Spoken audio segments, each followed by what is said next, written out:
Alright, what's good, people? Ooh, we got a lot to talk about today. Got a lot to talk about today. I'm gonna let some of y'all come in right quick. Come on, man.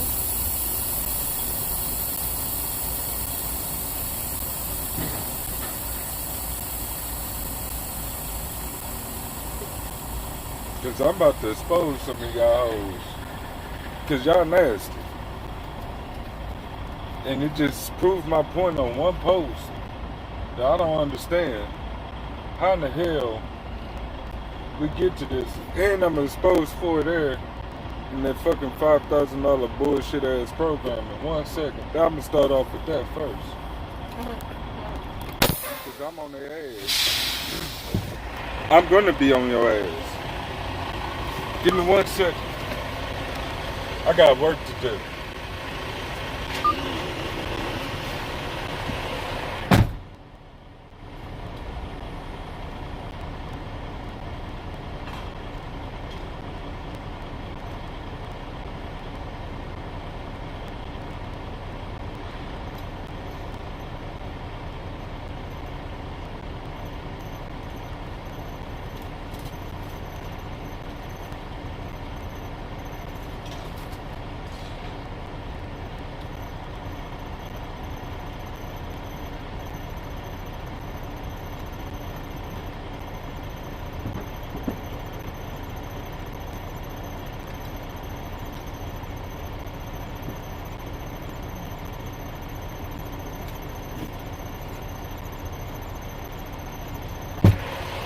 Alright. Work is done. Wait, halfway. Oh. 4 there. Do you think I'm a damn fool? Yes or no? Honestly. Your honest opinion. Do you think I'm a damn fool? First of all, how in the hell you go present a program? Oh shit. Fuck. How in the hell you go present a program? Stay in the Northeast, pay you $5,000 a week, and they'll give all the details or make up the rules as you go. Let me explain. When I got on this program about, what was it, 4 months ago? Has it already been that long? Yeah, it's been a good little bit because we took a month off. Oh, yeah. So about 4 months ago, you came at me. Matter of fact, you had expediters come at me, which is another fucking deal that I'm gonna make a whole video about. Basically saying, if you just run the Northeast, stay out there 6 days out of 7, we would pay you $5,000. Be available 6 days out of 7. We'll pay you $5,000 every week. All right. At first, it was going good. I was out there for a week. I got paid the same week. It was all good. Got suspended due to a Qualcomm not being in and this, that, and third. Come back out. The rules changed. Now it's bi-weekly. What bi-weekly mean is pretty much a week behind. What I mean, like if the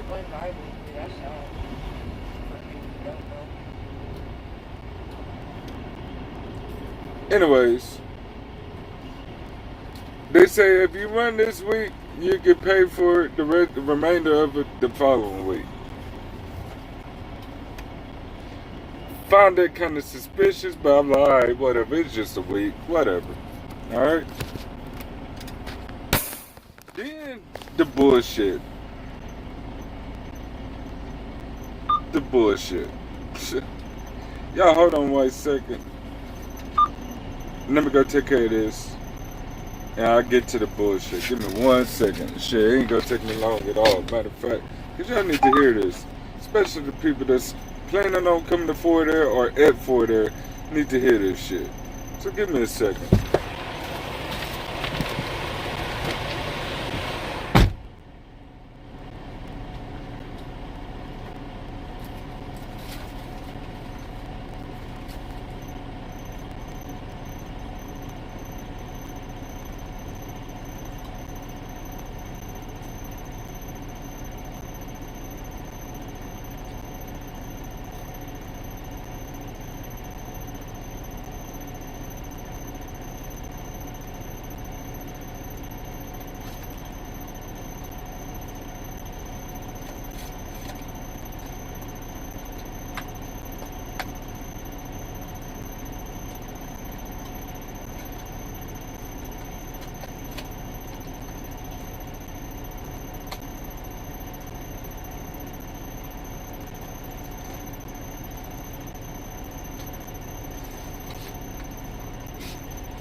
Lay down.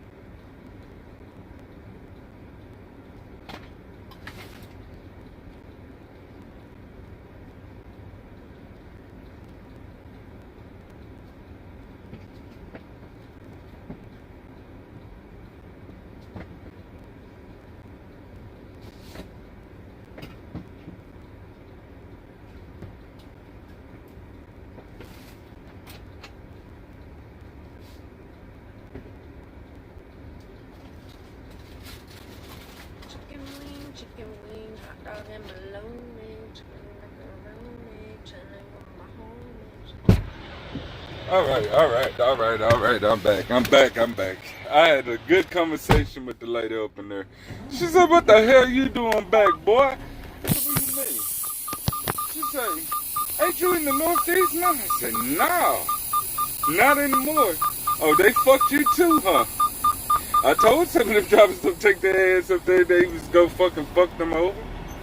I think that too. I'm like, why the fuck did you tell me that shit? Hell, I ain't catch you in time. I'm like, shit. Anyways, back to the fuck shit. Alright, here's the fuck shit about Ford Air and they fucking program. So, like I said, after I got suspended, I came back. Got my T's crossed, my I's dotted, and all that good shit. I started noticing my money was off. Motherfuckers wasn't paying me my shit, right? So I called. They were like, "Oh, it's 2 weeks behind." I'm like, "What the fuck? 2 weeks? The fuck you doing with my money for 2 weeks, goddamn? Shit, y'all niggas get paid right off the bat. So what the hell, y'all can't afford the shit or something?" No. We just making sure everything is right. Okay. No, they said we do that to make sure that you stay in the program. Right. Yeah, there you go. And they said what you just said. Right. So. I don't know if they can hear me, but. So I'm like, okay, that's funny, but all right, I deal with it. It's cool, no problem. So I get my check last week. It's not there. They tell me that 2 weeks. I'm like, all right, cool, no problem. Now, mind you, think about what I'm about to tell you. This week, didn't get it again. You missed the 5th and 6th. What about the week prior? Because I was in the Northeast. So what about the week prior? Well, since you missed the 5th and 6th, they disqualify you from that and this, that, and the 3rd. Disqualify me? Bitch, I was available the whole time. What the fuck you talking about? We can reach you on the 6th. The fuck you mean you couldn't reach me on the 6th, motherfucker? The hell? My phone, my wife's phone, you telling me that you couldn't reach me. So. No, that's not the question about it, though. You did talk to somebody. Can I get there? You want to tell the story? Huh? Do you? Anyways. So, I'm like, I did talk to somebody. They're like, who you talk to? I talked to Travis, dispatch. He told me he ain't had shit because of the holidays. The 6th was, what, Labor Day? No, I'm going to let you tell it. Okay. Labor Day. So, I'm like, okay, wait a minute. Y'all full of shit. Well, that's what they told us, and we not paying it out. So I say, okay. Y'all already been weird. Alright, y'all got mad at me a week prior because you wanted me to go from New York City to Sterling, Virginia and back to New York City. Anybody that drives trucks know it takes 4 hours to get out of New York City in the daytime. Sterling, Virginia from the state line of New York City is another 4 hours. Going back the same way is another 4 hours, and then another 4 hours back to NYC. I'm out of hours. Point blank, period. So that was a denial. So I'm gonna what they go say this week. Oh, well, since you quit the program, we can't go pay you shit for what you done already. For that, let me tell you something. And this is why I'm exposing your asses. Your dispatchers don't like you. Your terminal managers don't even want to be there. Your safety guys don't even do their job or want to be there. Your fucking dock workers barely want to be there. You offering these dock workers just here in Atlanta $25 an hour just to come work for your sorry asses. Then your shop guys up there in Columbus don't want to work for you. Your drivers, they barely like you.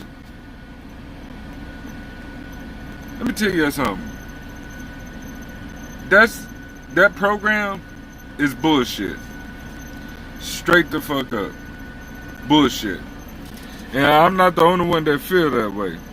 I got a buddy of mine that I'm going to give him a call in a few seconds and let him tell you, because I haven't told him I left the program yet. We going to do this live. I'm going to let him tell you the bullshit. I'm going to let him tell you the bullshit. Hey, can I see your phone real quick?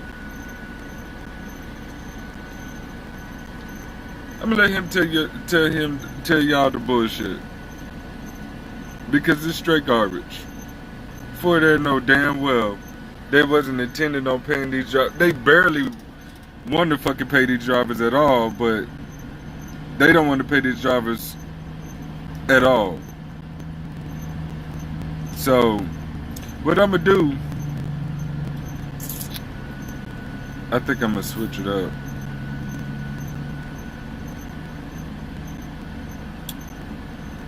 Let's see. Where you at, Montreal? Yeah, Montreal Tucker. Call Montreal real quick. See if he picks up the phone.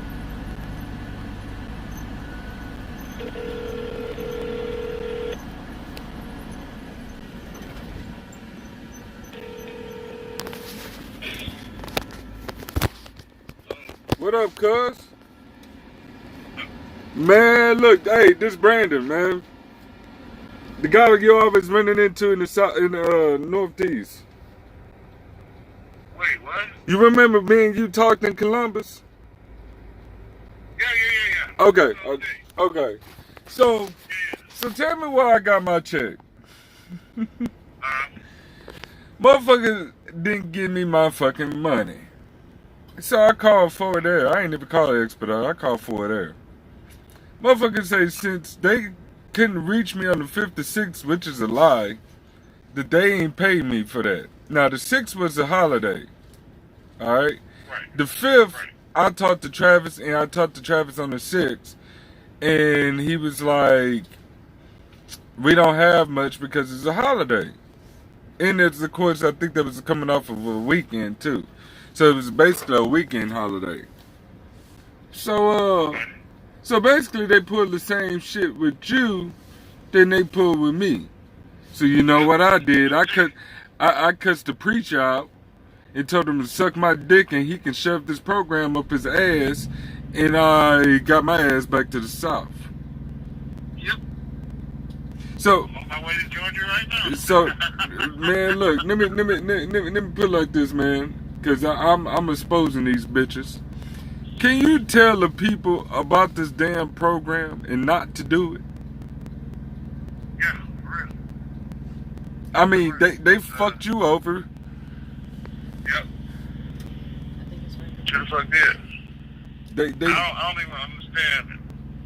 Because, like, I was one of the first ones to start this program. Yeah, same here.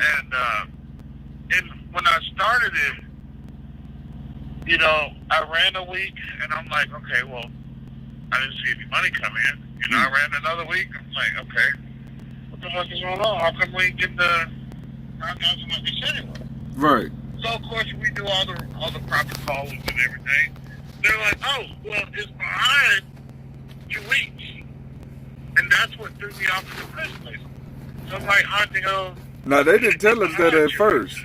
They didn't tell us that at first. They told us that it's going to be the same week that we do the stuff, that it'll be there. Then they, from what they told me, oh, it's a week behind. That's what Lee told me. And now all of a sudden it's 2 weeks. Go ahead, bro. I'll let you preach. Go ahead. Hey, well, I called Lee and I called everybody at Fort Air. Right. And they told me that, yeah, it's behind 2 weeks. So I'm like, okay, wait. How can it be behind 2 weeks? And they're like, well, that's the way the program runs. It runs 2 weeks behind, blah, blah, blah, blah, blah, blah, blah, blah.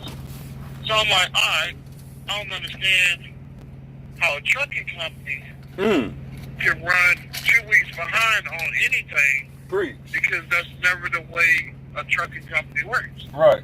I was like, if anything, you know, if you miss something, then they either put it on a check or put it on the next check coming. Right. It's never 2 weeks behind. Right. So he explains, well, you know, it is $5,000, and we are adding it to the paycheck. You know, making sure you guys make $5,000 to the truck. So I'm like, okay, you're right. So maybe I should be a little patient. Maybe, you know, maybe I'm tripping. You know, I'm just gonna chill out and see what's what. Exactly. So after that, everything was on point. I'm like, all right, cool. You know, and, you know, things are good, things are running good. And then, like, it's like you'll make the 5,000 twice in a row, and then that third week, something's gonna happen. Right. But it's enough. It's enough to cut you. You know what I mean? On the cool. So you think you're gonna? Because like on the cool, I don't think they had the money to pay every driver that $5,000. What? So what now? I don't think they had the money to pay out that $5,000 to every driver. Bro, they got it. I know they got it. Don't get me wrong. I know they got it. But see, when you got the COO getting what? How much you getting paid? How much? The COO getting at least a mil, you know. Right. He's getting at least $1 million. Here's the thing right here. With that Northeast, right? They never wanted expediters on that run anyway. Yeah, I figured that. So here's the thing: we got 65 mile an hour trucks. Right. All right. Some of those runs you can do 65 miles an hour and make it. Right. But the rest of those runs are like 70, 75 mile an hour runs. Right. Or wait, they got them paced at like 60 or 65. Right. If we can't run that like that. No. There's no way in the world. Ain't no way. And not on time. Yeah. And if you gotta stop and get fuel, you're really fucked. You're really fucked. Exactly. If you gotta stop and get fuel and eat and all that, that takes about 30 minutes to fuel. Freaking longer if you pull reefer, but we don't pull reefer. And then plus what you got to do inside, that takes about hour tops. Oh yeah, it's a done deal. I mean, that's my biggest point, and like I was telling Facebook, I was like, they wanted me to go from New York City in the middle of the daytime,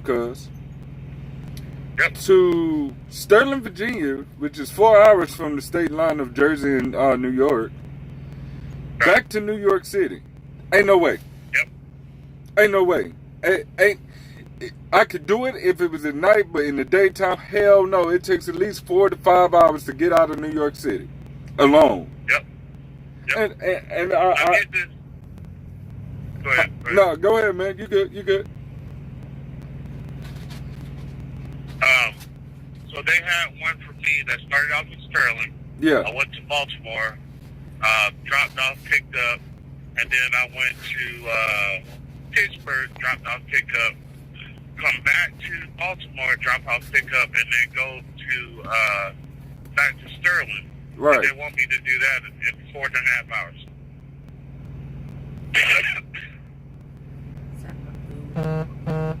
Wow. How in the fuck are you supposed to do that shit in 4.5 hours? 4.5 hours. How? I don't know. I really don't know. You know what? It did what kills me the most, some dipshit out of California. I remember you telling me this too.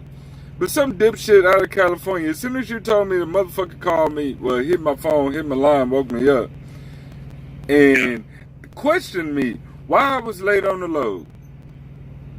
Yep. I cussed his ass out. I mean, I didn't leave no fucking room. I say, dude, it's New York City. My arrival time was at 6:30, and now I'm getting here at 11 o'clock. What the fuck do you think? Why the fuck are you calling my damn phone? Right. Now, they ain't never did that shit to me. They ain't never, I ain't had... So after I saw you, right? Mm-hmm. They called me, they're like, hey, Mr. Tucker, I got to run, and if you take it, it should be about a 1,400-mile run. Right. I'm like, okay, what am I doing? He goes, well, I got this load that goes to you grab it empty, you go over to Irvinsville, Indiana. Okay. You pick up there. Right. You take it to Indianapolis. Right. You drop it in Indianapolis. Mm-hmm. You go up to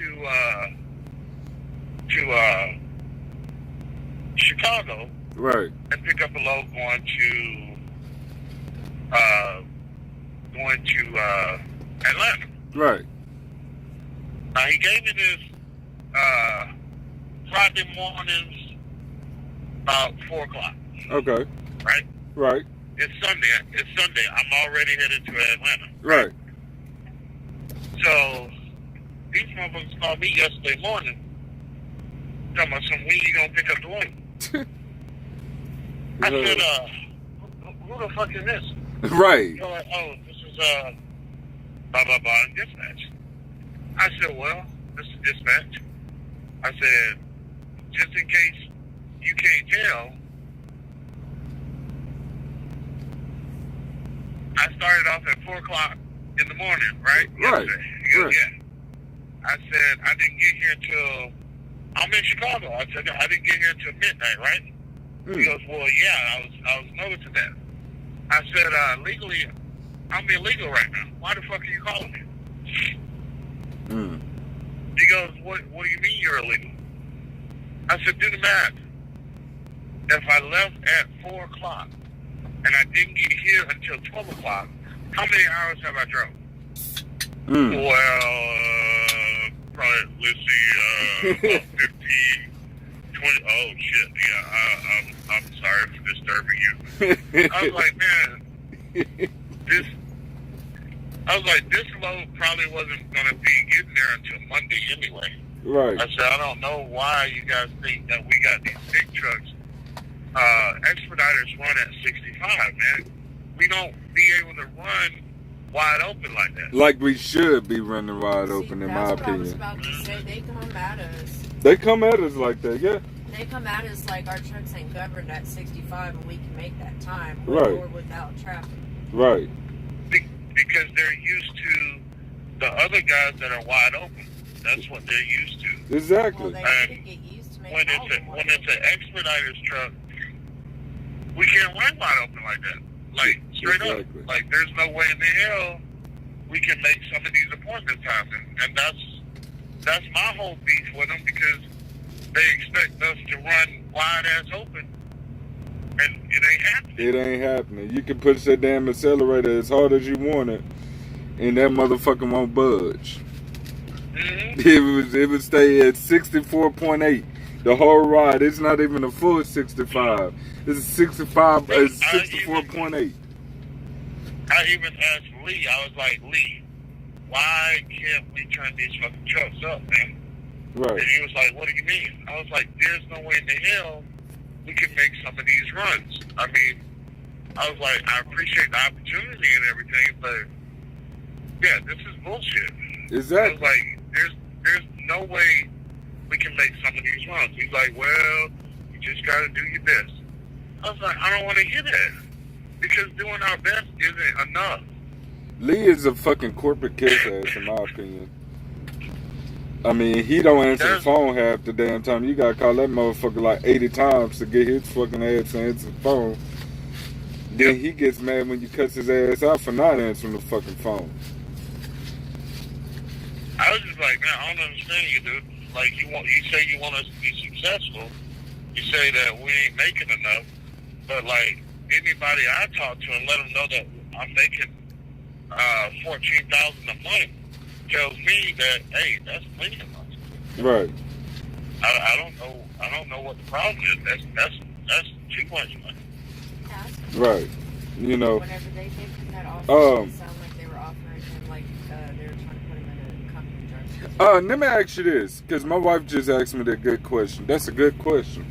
Well, I told you. What's up? Did when they first offered this bullshit to you, did it seem like it was a company driver position? Or did it seem like they was gonna let you run your truck the same as you was before? They act like they were gonna let me run my truck the same as. That's the same damn thing they did to me. And when I get over there, they tell me, well, you can't turn down loads. If you turn down the loads, that could get you kicked out the program. Yep. They did the same fucking way. And I'm like, so if a load don't make sense, and it's putting me in an area where there ain't shit, and you're going to have to deadhead me to go run the fucking load that's going to be late, and I only run 6 to 5, guess what? I'm going to have to take a 10 in between. Yep.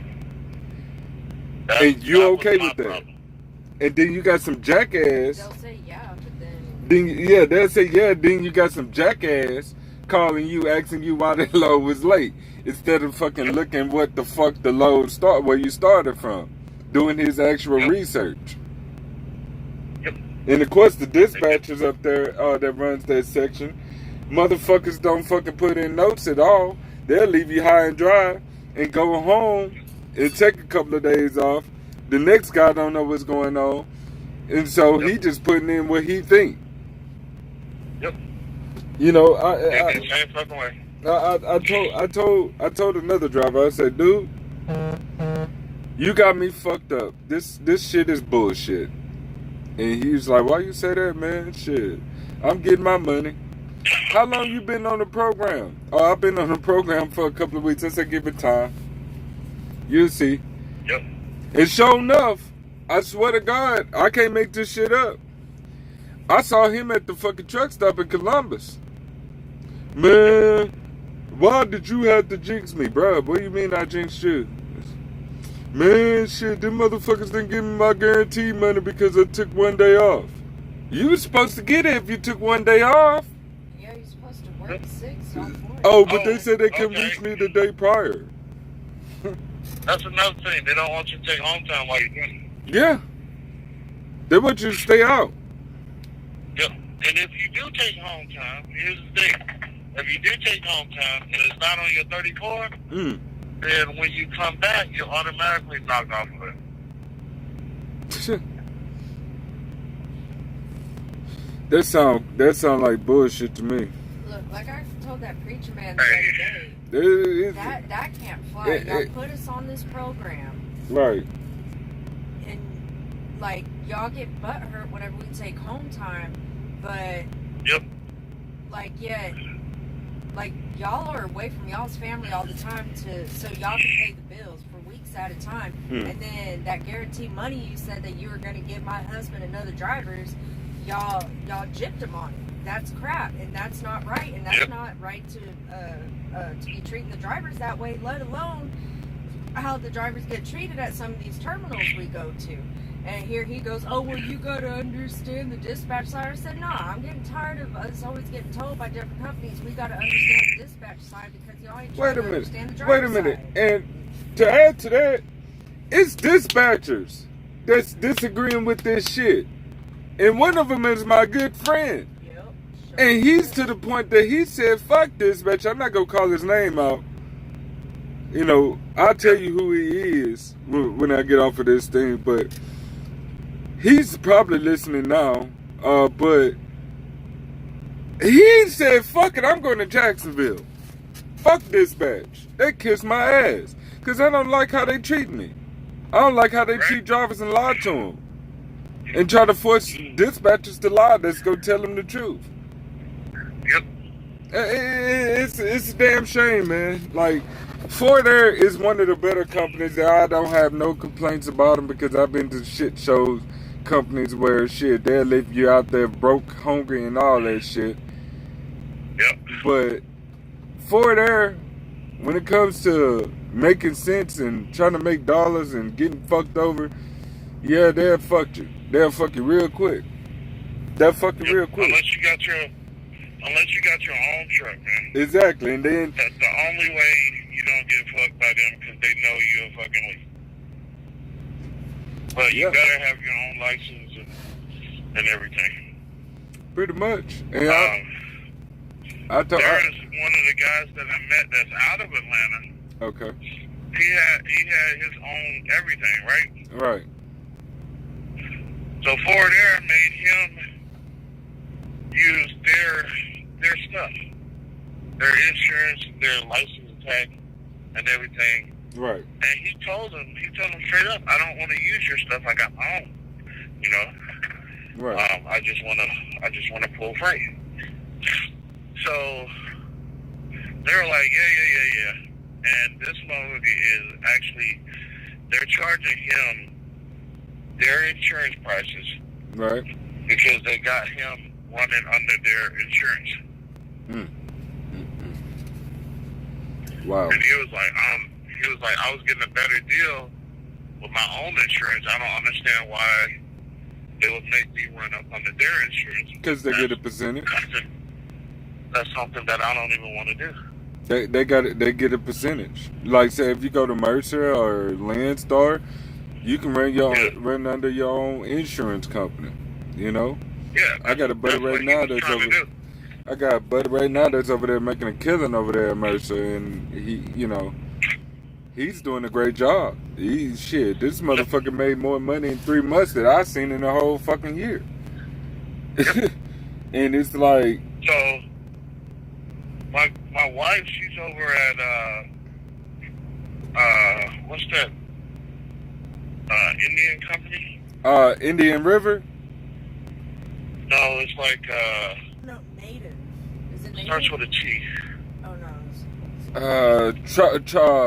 Navajo. They're out of Georgia. It's a Cherokee, whatever. Oh, okay. Anyway, she's running for them, and she called me the other day. She was like, "Hey," I'm like, "What?" She goes, "I'm headed to Arizona."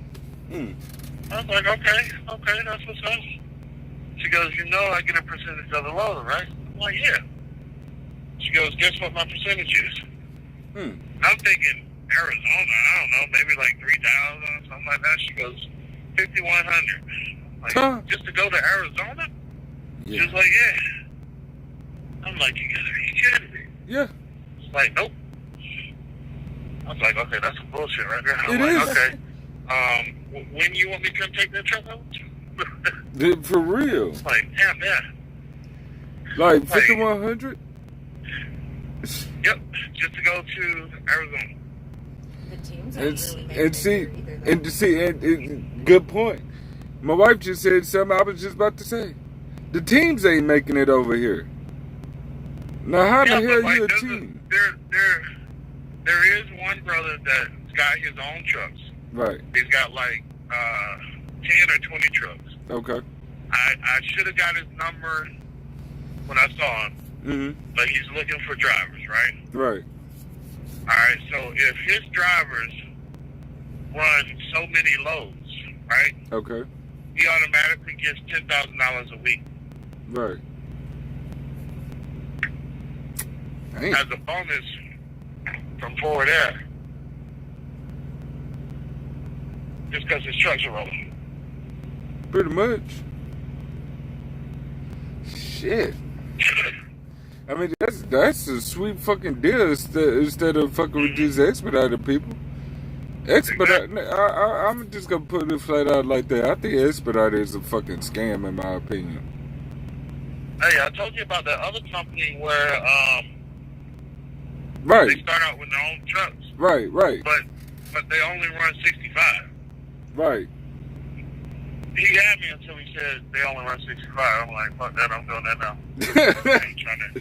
Straight I up. ain't trying to lease a truck and I can only do 65 miles an hour. Fuck that. If I'm leasing a truck, I want to be able to run what I want to run. Especially if you're paying for the motherfucker. Exactly. If you paying for I a was like, truck, if you had said 80, I probably would have said, all right, let me sign up with them guys. Right. Because I can lease them 70, 75. Exactly. You know, shit, I'm already getting shitted on, and I'm doing 65. Bruh, you talking about shitting on, man. I got people laying on the horn on me because I refuse to get in that right lane when it's 3 lanes. I hover in the middle because I don't want to have to slow down and pick back up speed when some bitch is trying to get on the interstate. So I hover around the middle. Motherfuckers coming around me like, why you going so slow? Well, shit, blame expediters. Call for it and tell them to raise my truck up, please. I'm begging you. Like, please do it. I would not leave this lane, though, because you'll cause an accident trying to brake and slow down. That's adding more time to the fucking trip. On the load that's already fucking tight as it is, which is sad because it's like, what the fuck, you know? Yep. So, I don't get it. Like, why are we stuck at 65? The company trucks over here at fucking Fort Air do at least 72 miles per hour. Yep. So why are we at 65? Then I question that. I was like, yo, why we at 65?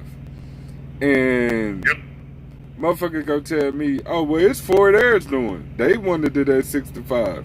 I called Fort Air. Fort Air was like, that's bullshit because fucking Expediter wanted the trucks to do 65 because they wanted to make sure drivers have money and not spending it on fuel. I'm like, you burning the same fuel that you were burning at 70.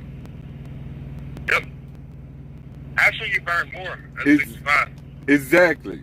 Because you lugging it. You lugging the truck. Especially going up these damn hills. Yep.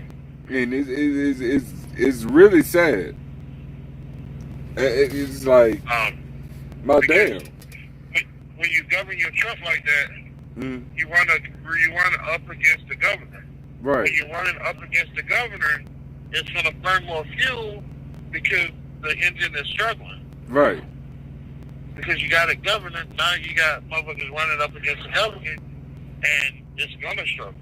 It can't do nothing but struggle because it's trying to push past the governor, and the governor's trying to keep it at 65. Right. And this is the same reason why Caterpillar stopped making truck engines, because they had so many companies buying the Caterpillar engine and then getting mad when the Caterpillar break down because they're trying to govern these Caterpillars. The guy goes, Caterpillar engines are not made to be governed. They're not.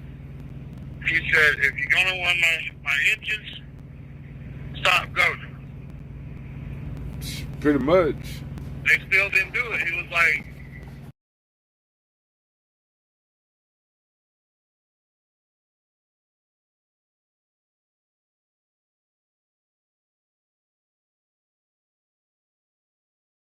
and he goes, you guys keep doing it, we're going to stop making them. Right. Sure as shit. They stopped making them. And, you know, it's real sad, man. You know, I've been out here a long damn time, and it's like, you got to be kidding me with this governor shit. Yep. Remember the FLDs? Yep. Yeah. At least those motherfuckers will pull a hill. Right. You know the crazy part is, what kills me the most though? What kills me the most, and it's really simple. When you go out west, when you go out west, Oh, I'm from out west, bro. Yeah. Well, I yeah. live in Oregon now. Okay, so you remember when Arizona was cracking down on fucking Swift because it was going too slow, Swift and C.R. England and J.B. Hunt, and they was giving fucking impediment tickets and shit, and getting that shit to getting that stain mark on drivers and shit, and these companies still refused. So the only reason why they upped the because fucking, Arizona was about to close their ass down. Yeah, because it was impeding traffic. It still is though. That's the crazy part. If you're doing 65 in the 75 mile per hour zone, 80 mile per hour zone, you basically saying we don't give a fuck about the law. But yeah, you have a whole safety department that make you follow DOT rules to the T. That don't make sense. And Fort Air is not one of those companies. It's just expediters just don't want to open up the floodgates. Yep. I mean, you can't fail in this program. I mean, but at the same time, you can fail because guess what? You're not going fast enough to make any money. Shit. Exactly. From here to Orlando is 6.5 hour drive. Why the fuck do it take 8 fucking hours to get from Atlanta, Georgia to Orlando, Florida? Yep. And don't let it be no accident. Shit. You can't make them no time. Yep. Just like I told you, like that little jog that I did, the speed limit was 70, 75. Right. Okay, just like right now, I'm in Kentucky, and the speed limit is 70. Right. I think it might be 65 for trucks. That's the only thing that saves me. But everybody that blows by me is going like 70, 75. Yeah. No, I take that back. The speed limit is 70. You're doing 65 out there.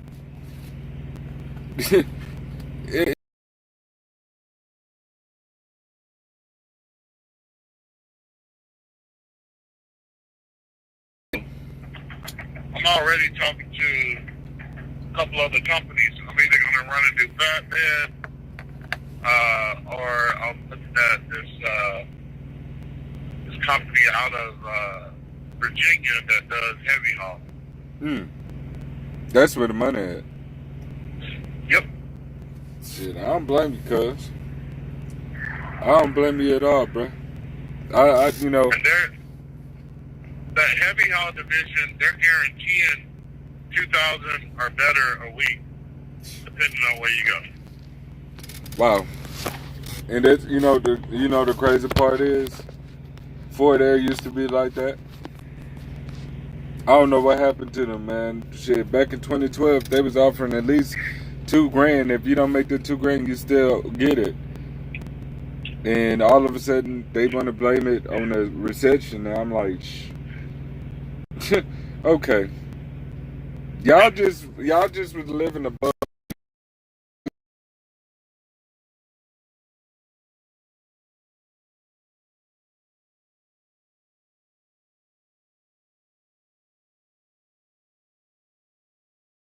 Shop guys got raised. Fucking every department got a raise, including the truck drivers got a raise. Yep. And we was supposed to get a raise. And Expeditors was supposed to do 80-20. And guess what? Expeditors said, nah, we're not doing 80-20. We love our money. We can keep it here at 60-40. Yep. I was like, that's the biggest piece of shit ass fucking move that Expeditors could do. But see, this the thing. How long you been with Expeditors though? We've been over here for about a year now. Almost a year. Almost a year. And you still ain't got your truck yet? Nope. See, that's the shit that I'm talking about. You know the crazy part is I met the criteria, did everything I was supposed to do, and they hit me with we don't have no trucks available type shit. So I was like, all right, but let me keep the truck I'm in because I really like it. Well, no, because that's just, this, that, and third. You know what? And then I got suspended. So it is what it is with that. So, and then it was like, all right, well, I can make this money back real quick. And then for that with the bullshit, I was like, you know what? Fuck that. I go down south and make 3,500 miles a week easily by myself. I don't need that shit. I go to the southeast and just run back and forth. Exactly. Fuck My that. thing is like this, bro. Even with the heavy haul where they guarantee 2,000 or better a week, Right.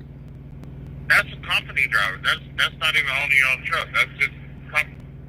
Right. Right. You know, think about it is, you know, that's what I was trying to explain to this other dude. I was like, dude, they trying to glorify a company driver. They need company drivers, but they don't want to pay for the company drivers. They want owner operators to become their bitch. And see, I'm not nobody's bitch. Yeah, I proved that last night when I cussed the guard shack lady out at Forward Air. She had me fucked up last night. Forward Air doesn't want the owner operators to be their bitch. It's the companies like Expeditors, Right.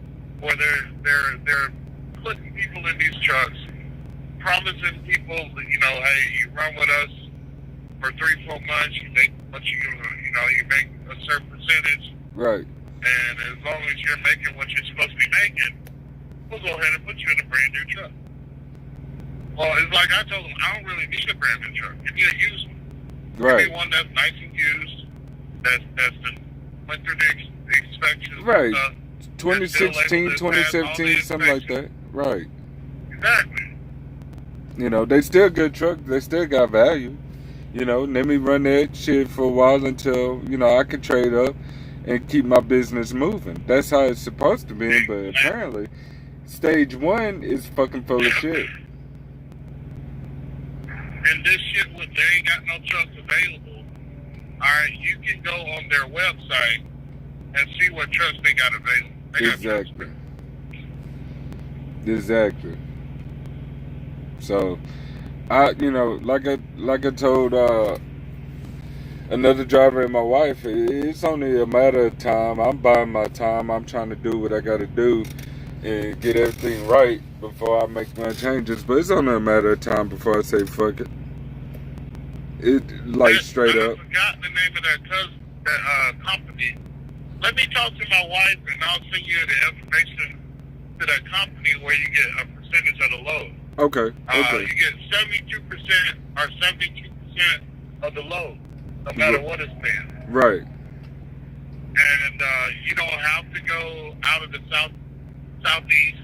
Okay. They got a southeast region. If they run hazmat though, gotta have your hazmat. Yeah, that ain't bad at all.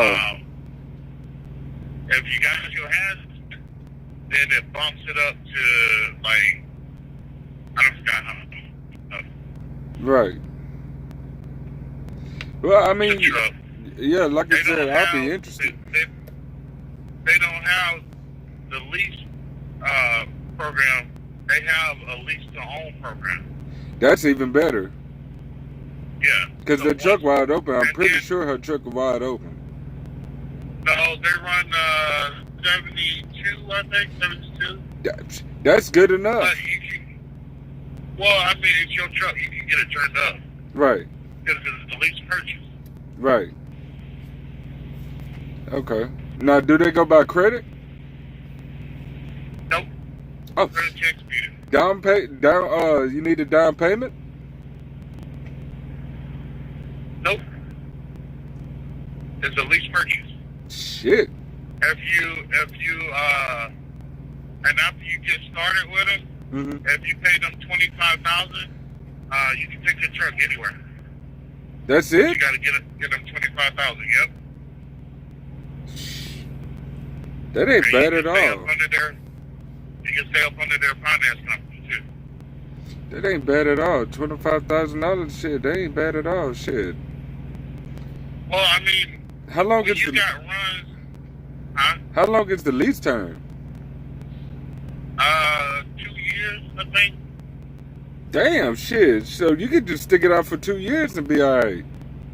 Yep. Shit. And they put you in a 2022. Mm-hmm. It ain't even 2021. It's 2022. Brand new fucking truck. And 2-year lease.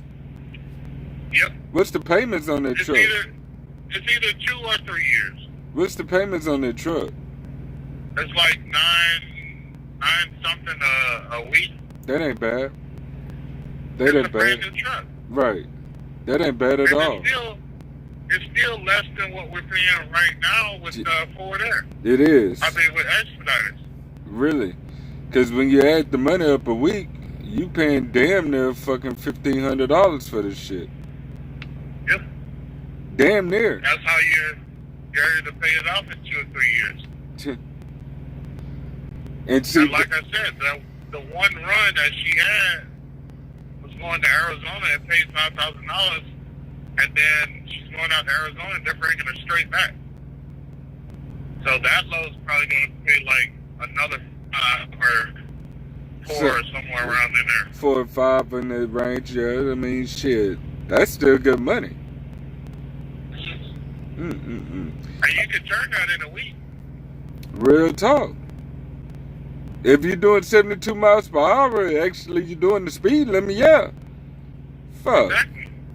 You're not slowed down by bullshit. You know, traffic.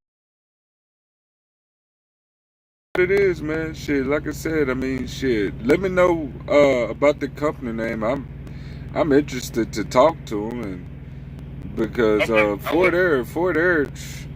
I don't know what type of bullshit they got me on, but yeah, Ford Air full of shit. And all I need is 25 grand. Shit, if I go that route, I'll just go to Mercer, pick my own loads off a load board, a fucking Landstar. Shit, fuck that, you know. My thing is. Another thing too. Mm-hmm. And you go with something off the load board because they ain't got nothing ready for you. Right. You get like 90% of that load.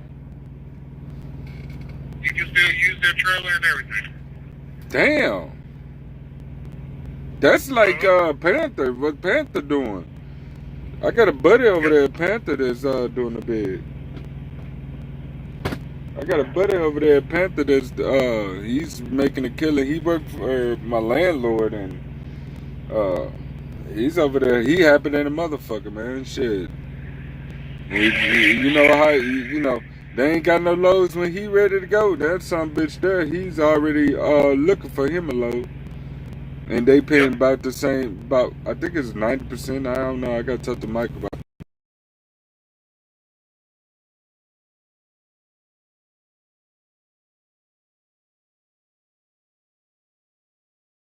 I tried that. I did too. I tried getting on with Panther. Mm-hmm. The only thing that fucks us up is we're with Expeditors. Right. So Panther won't even touch us until Lee releases us. Hang on, this is Ford Air calling. Hang on. All right.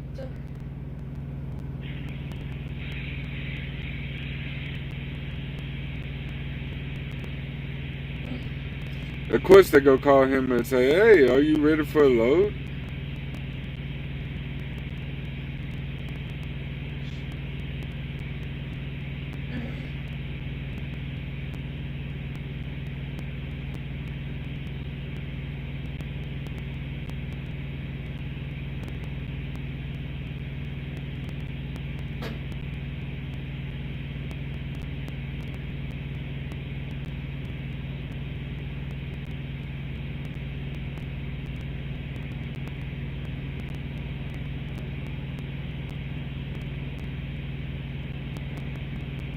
Well, anyways, while we wait on him,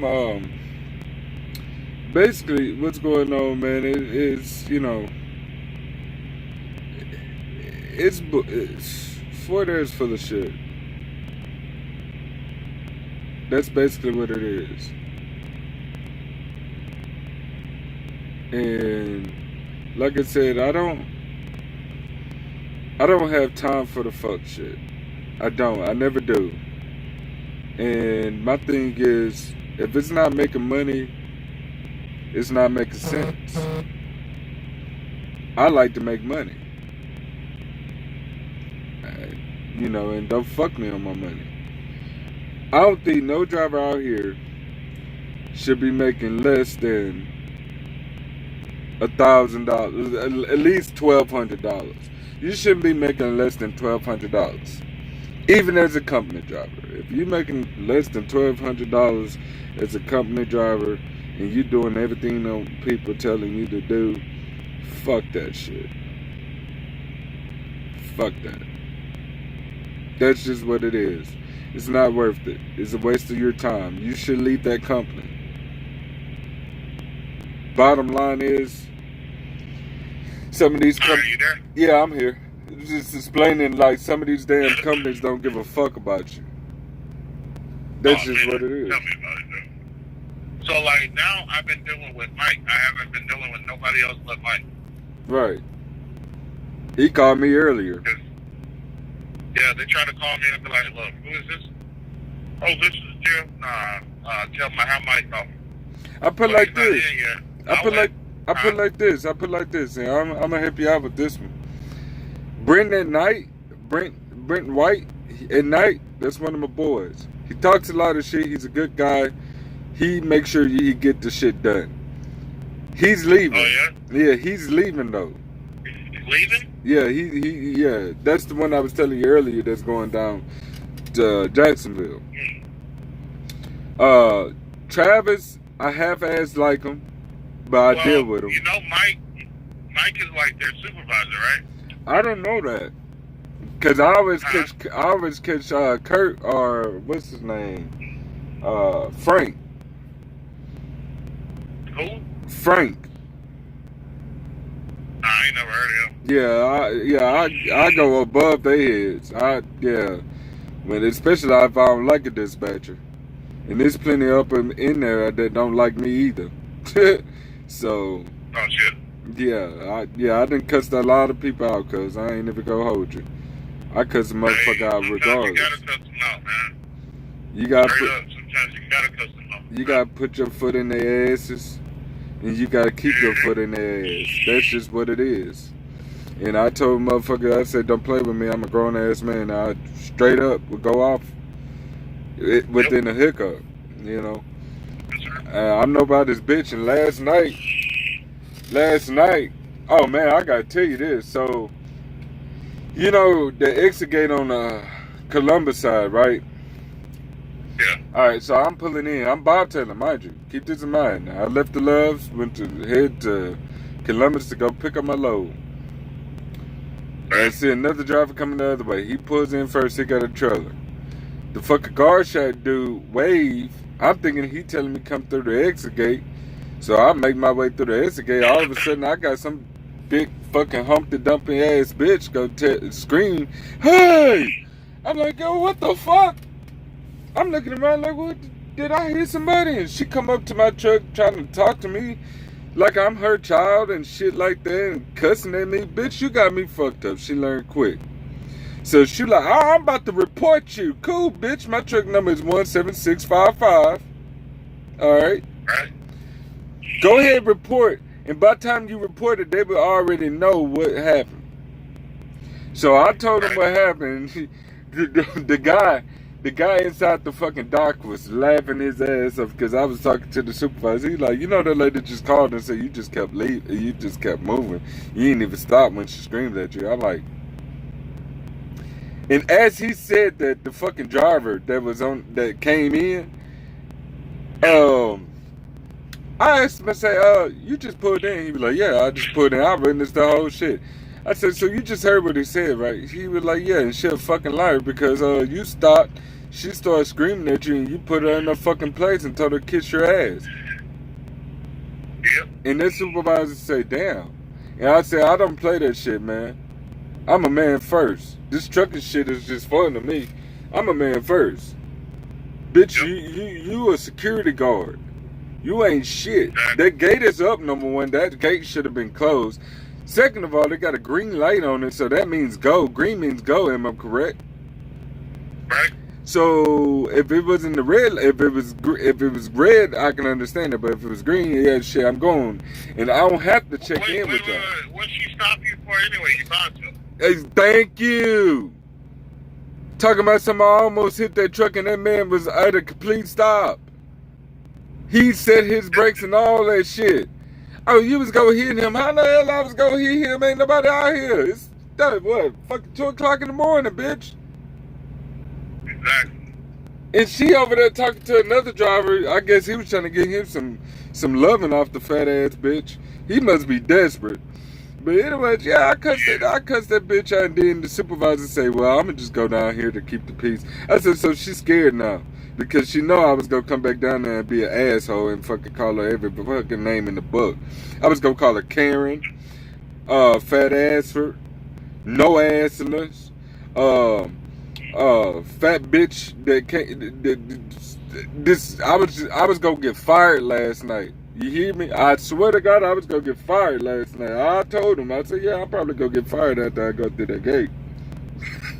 So he came check me out and all that, and he was like, yeah, I know you good. And he checked her, and you know, her ass was scared to even come outside. I'm like, you know what? Put your dick up. Put your dick up, man. I'm good. Just like I'm about to make another video on about these Facebook hoes. This is nasty. Bro, let me ask you something. If you out on a date, first date, alright, and the girl bleeds on your fucking seat, alright, are you cleaning it up? Or is she cleaning it up? Thank you. She cleaned it up. Now, I got about 15 hoes on here talking about something. I'm a clown, I'm this, that, and third, I'm heartless and all this shit. And I'm like, y'all bunch of nasty ass bitches.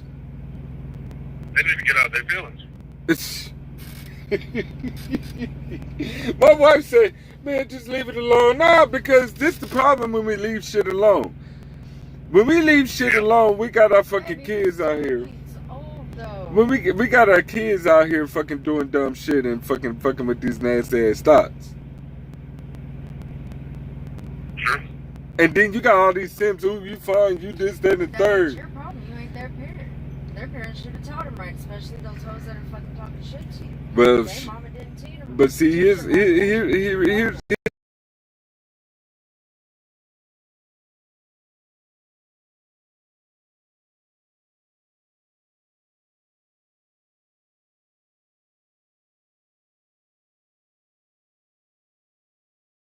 I said these bitches.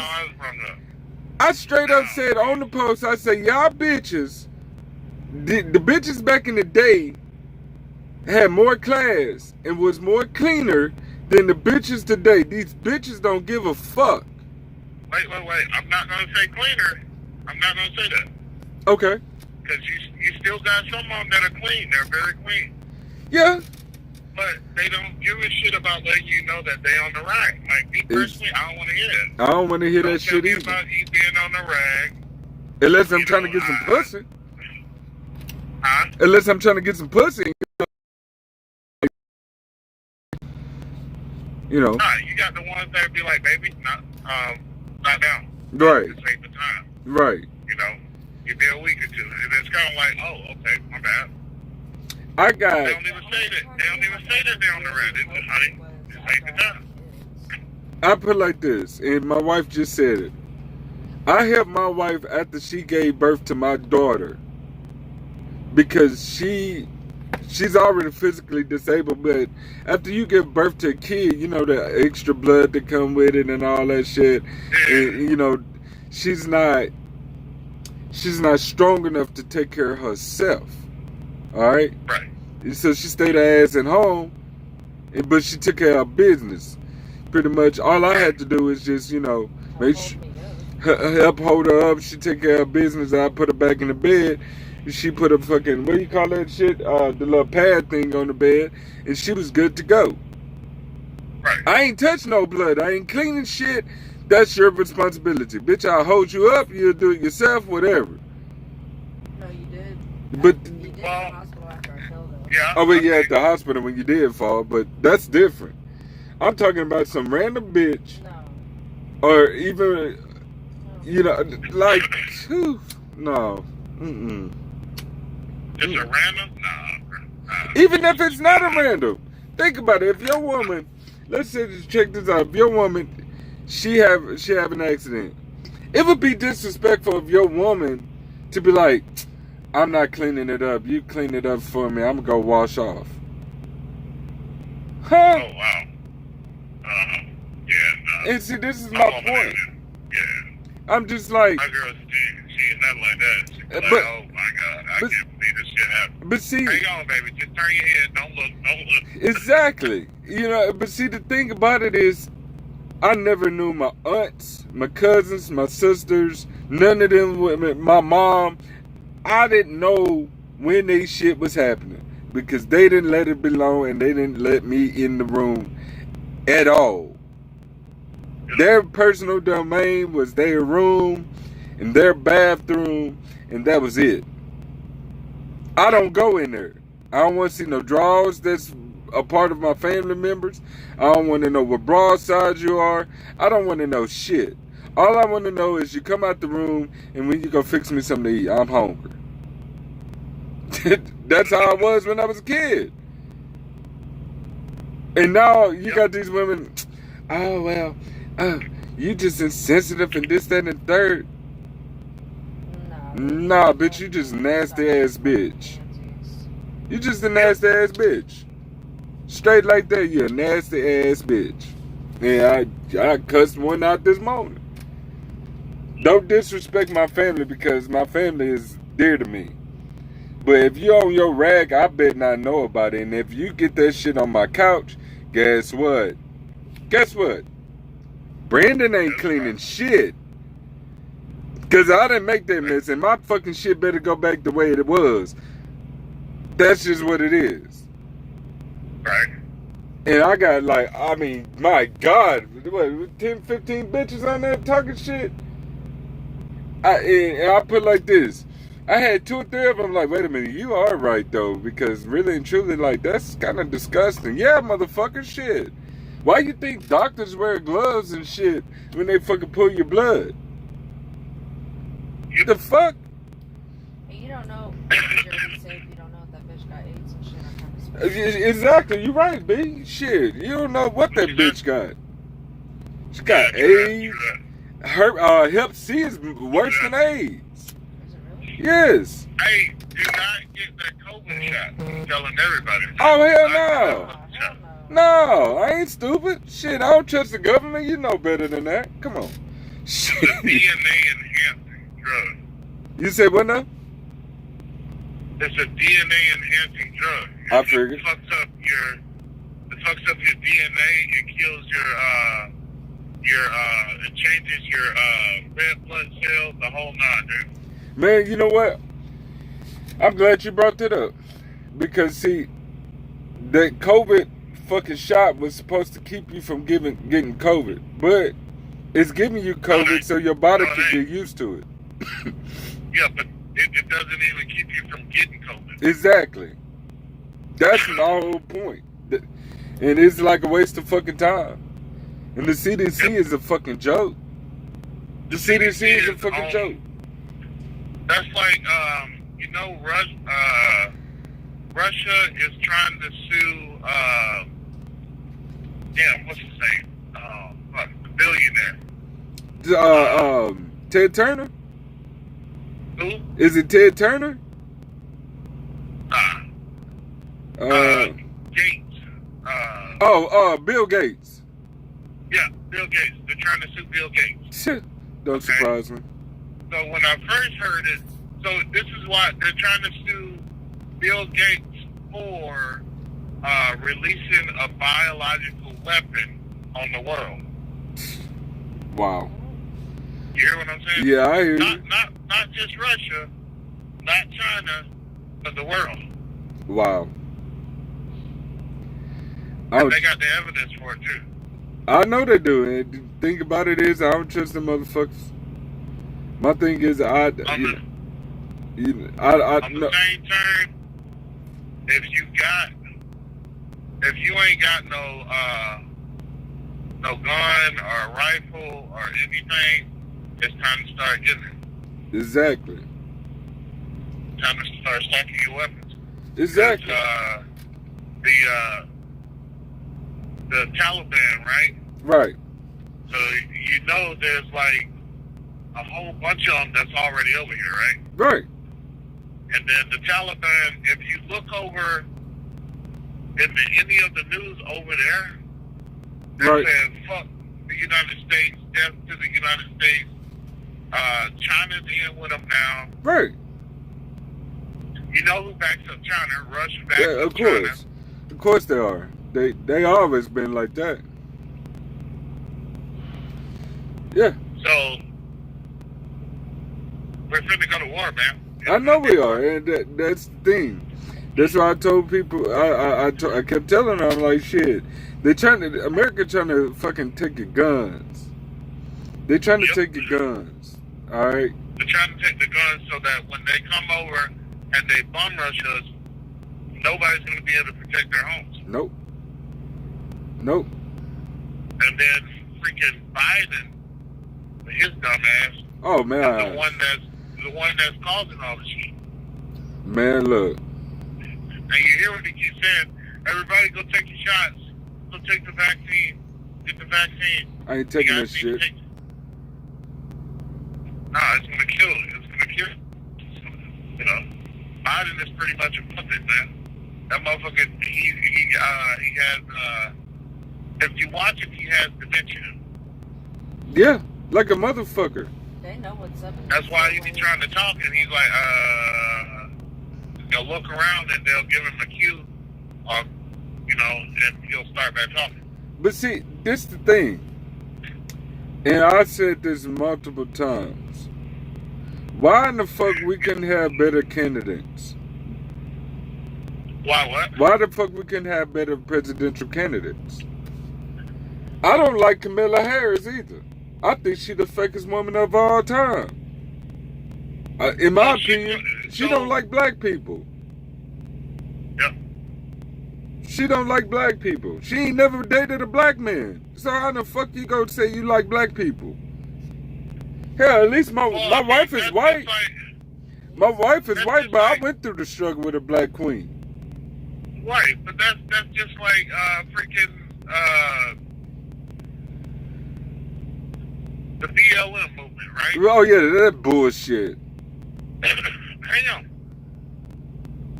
So during Biden's his whole starting trying to get the presidency and everything, Right. I'm like, okay, so the BLM used to have their own website, right? Right.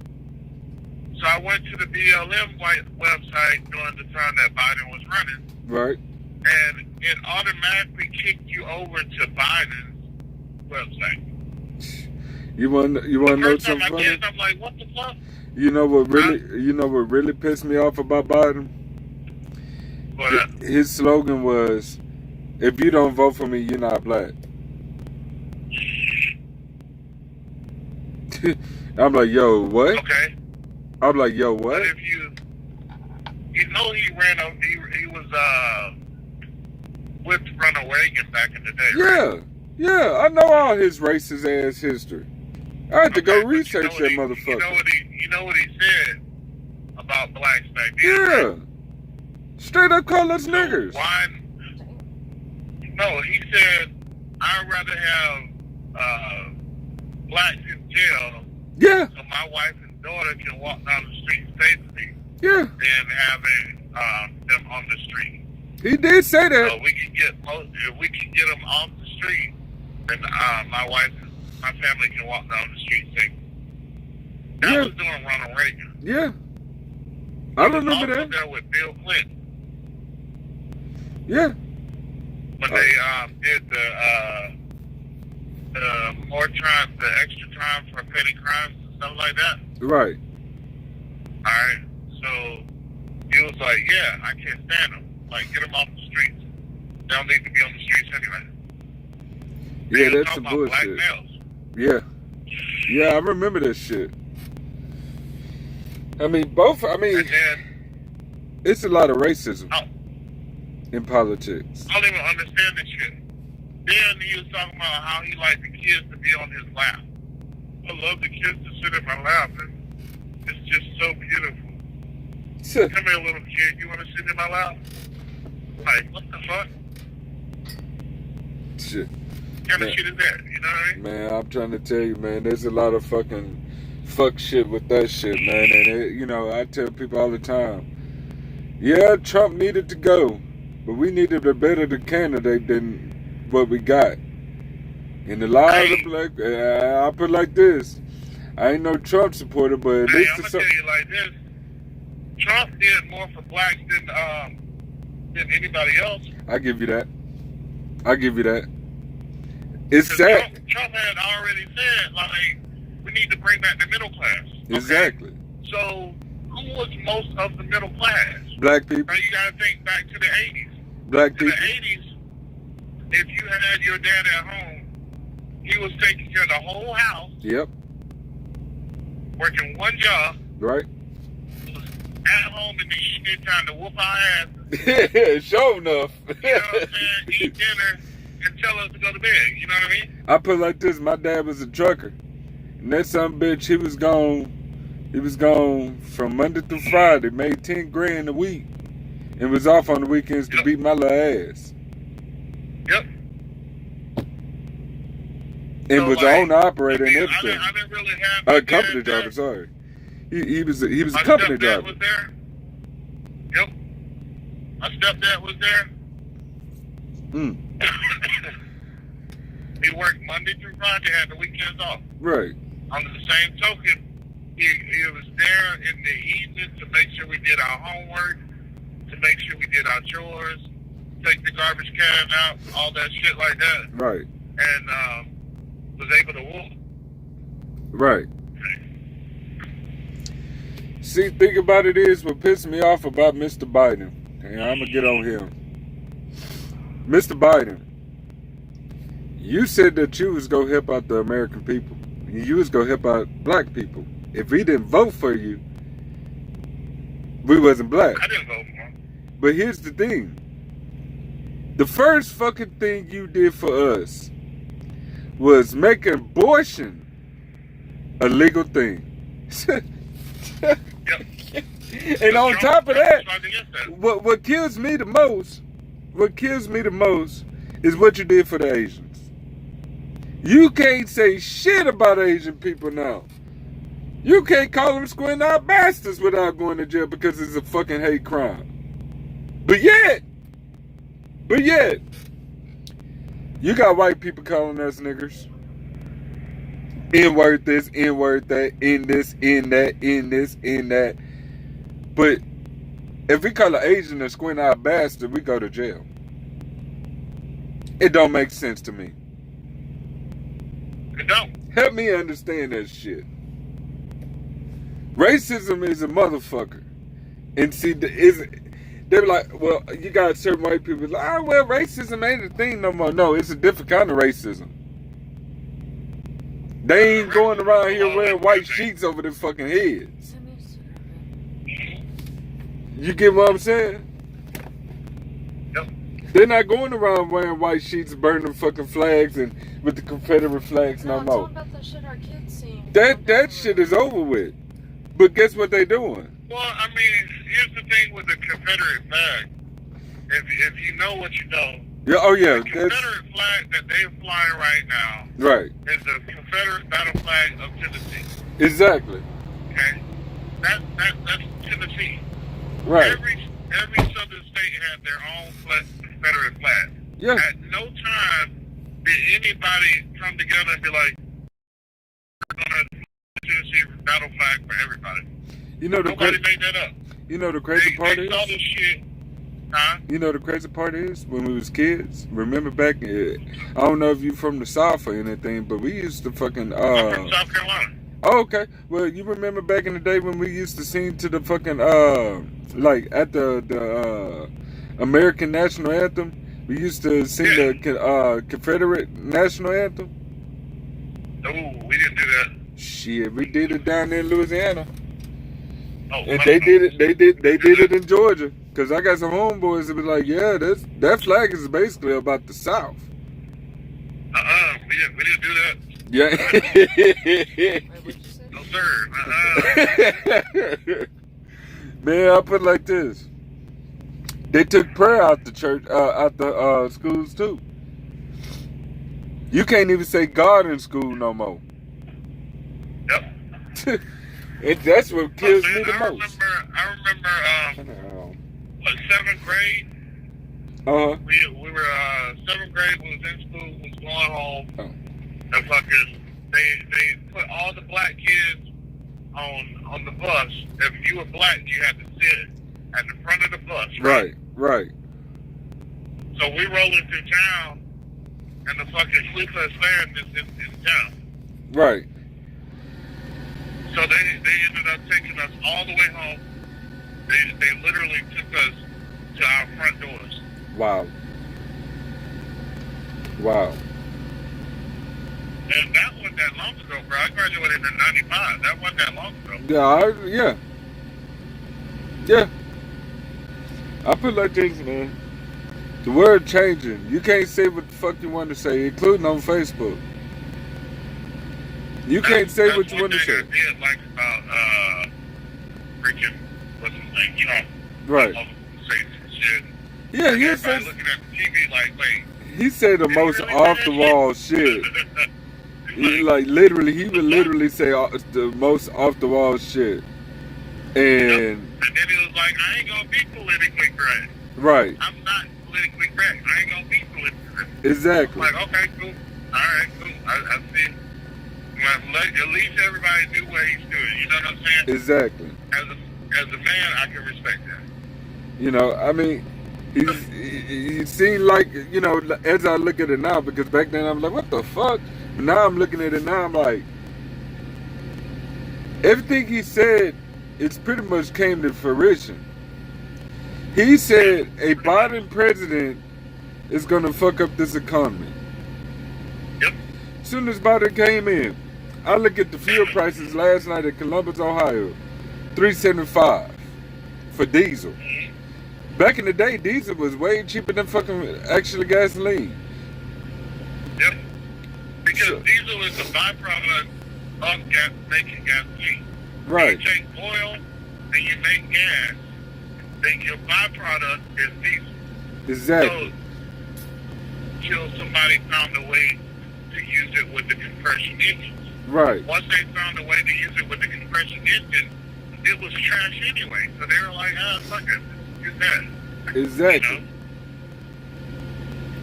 You know, it's really sad, man.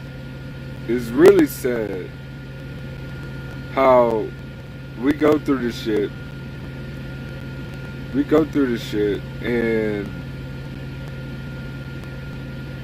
we got to deal with this motherfucker. And he ain't he about to turn 80? Biden? Yeah. So that means if he goes away, these knuckleheads go think that Kamala Harris is the right fit. I don't trust her. I don't trust her at all. I don't trust her no more than I can throw her. And my thing is, I keep telling folks, man, look, I was blinded by media. Did you hear about the Kandahar Giants? The who?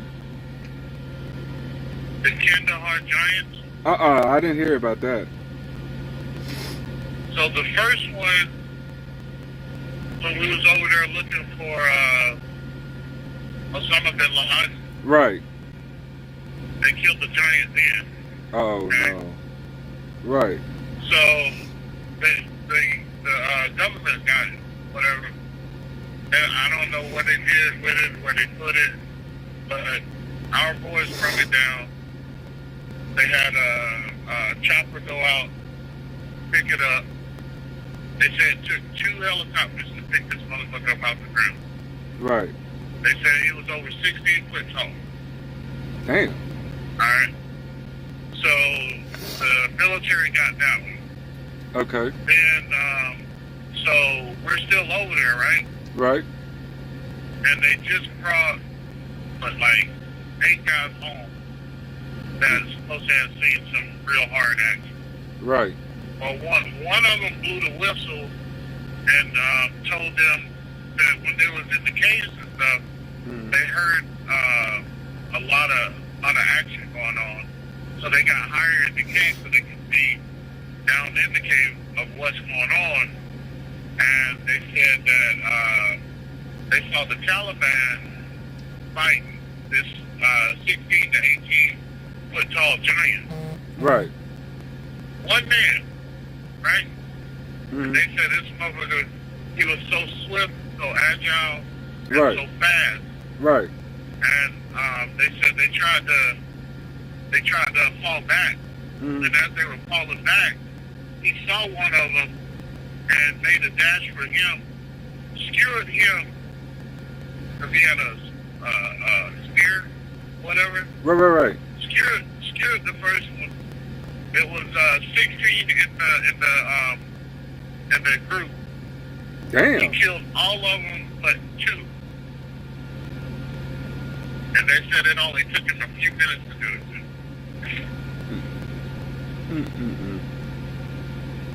it. The America dirty, man. Huh? America dirty. Saying, bro, like, this was a giant thing. Yeah. You know what I'm saying? Yeah. It don't surprise me. Because, like I said, any country that fucking put their own Americans on the street and basically let them stay there without giving them no help, that shows me something. You know, I stayed in Canada for 2 years and we didn't have half the bullshit. Well, Canada don't have the bullshit that America have. Oh, They take care of their people. They get free health I care. almost moved to Canada, dude. I was in Canada for 2 years and had the most income, even though the taxes was higher, but my income was way higher than what I'm making in the States.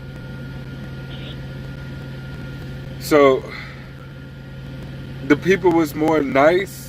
It wasn't this whole racist bullshit that's going on now. It wasn't like that. Yep. A whole different scene, you know? Bro, I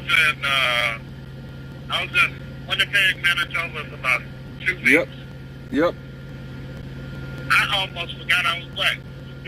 For real. Because they don't look at color. Like, exactly, because it was so different. And then everybody was like, hey, how's it going? How are you? You know, and I'm like, wow, this is great.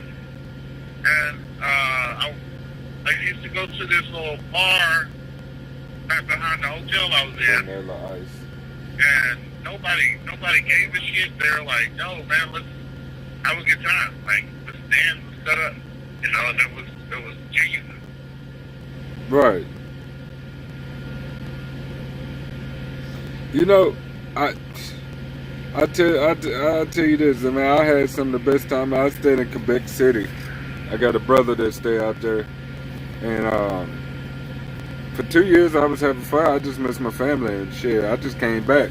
I don't know why the hell I came back, but shit. I mean, I had the most fucking fun when I was out there, and I was making good money. And trucking you was making money. Cause I still was running trucks up there, but you was actually making real money. You know, you had shit coming from Canada that needed to come over here to the border, and Canada was actually paying for that. So I'll go to Canada in a minute. Say it again. I said if I could, I'll go to Canada in a minute, bro. For real. And my thing is, I have no issues with the Canadians, but I have an issue with the Americans. Oh yeah. And the thing about it is like you try to respect people as much as you can, but sometimes you can't respect these idiots. Like motherfuckers can't drive no more. Motherfuckers can't drive no more. Like. And it's starting to be a problem. Up there in Canada, they're a little more courteous. You know, It's fucking bullshit, man. Yeah, It's fucking bullshit, man. You know, sometimes it's just like, why did I come back to America? I was gone. And, you know, no disrespect to the American women, but the women outside of this country. Well, I mean, but I'm just going to be blunt. The women out here ain't got shit on the people overseas. Right. Them Canadian women know how to treat their men. They know how to follow their men. They know how to be feminine. These American women is not feminine at all. They're not. It's like sad as fuck how not feminine these women are. Then they want to blame the man. Oh, well, you're not man enough to take care of us. Like, no, put your dick up. Stop trying to outman the man. Take care of the take care of the house. What's wrong with taking the kids to school every day, doing housework, doing what you got to do for yourself, and try to be? What is wrong with that? Well, I mean, you got a lot of them though that, and I hate to say it, but like you got a lot of brothers that just do them dirty. Yeah, but that is true. But let me put it like this, man. You say that, you're right. But let me ask you this. How many women actually make a baby to create a check? How many what now? How many women to make a baby just to create a check? Don't take care of the kid. Right. Take your money, and of course the fucking courts go give them $400-500 a kid a month. Right. Yep. And they sitting on their ass chilling, living off the government food stamps. In order to qualify for that, what's the one thing that you have to have? A baby, a nigga. No, not just a baby. That's part of it. You have to have a nigga. The whole part about it is, anytime you get that kind of assistance, you can't have a man in the house. Right. Oh yeah, that is true. And a lot of these women do have a man up in the house. Most don't. Yeah, but they won't put that shit on paper. Hell no, they won't put it on paper. But see, paper now is nothing no more. It ain't like how it used to be, because they used to come by your house and check just to verify. Right, yeah. They'll go through your closet to make sure ain't no man's shoes and clothes there. Now, shit. You ain't got no man in the house, all right? Just a minute, they can't check everybody. No. The what?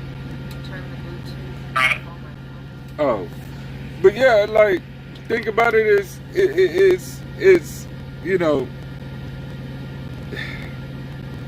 it's man, look, you got a lot of fuck shit going on. Like, I know this one, like, somebody posted a picture of this one lady with, I think, well, how many kids she had? About 5 or 6 kids. Are you talking about that post? Yeah, and they was like, say something nice or say something about this family. And my first response was, she getting a lot of damn child support. She getting at least $2,000 of child support. She ain't working.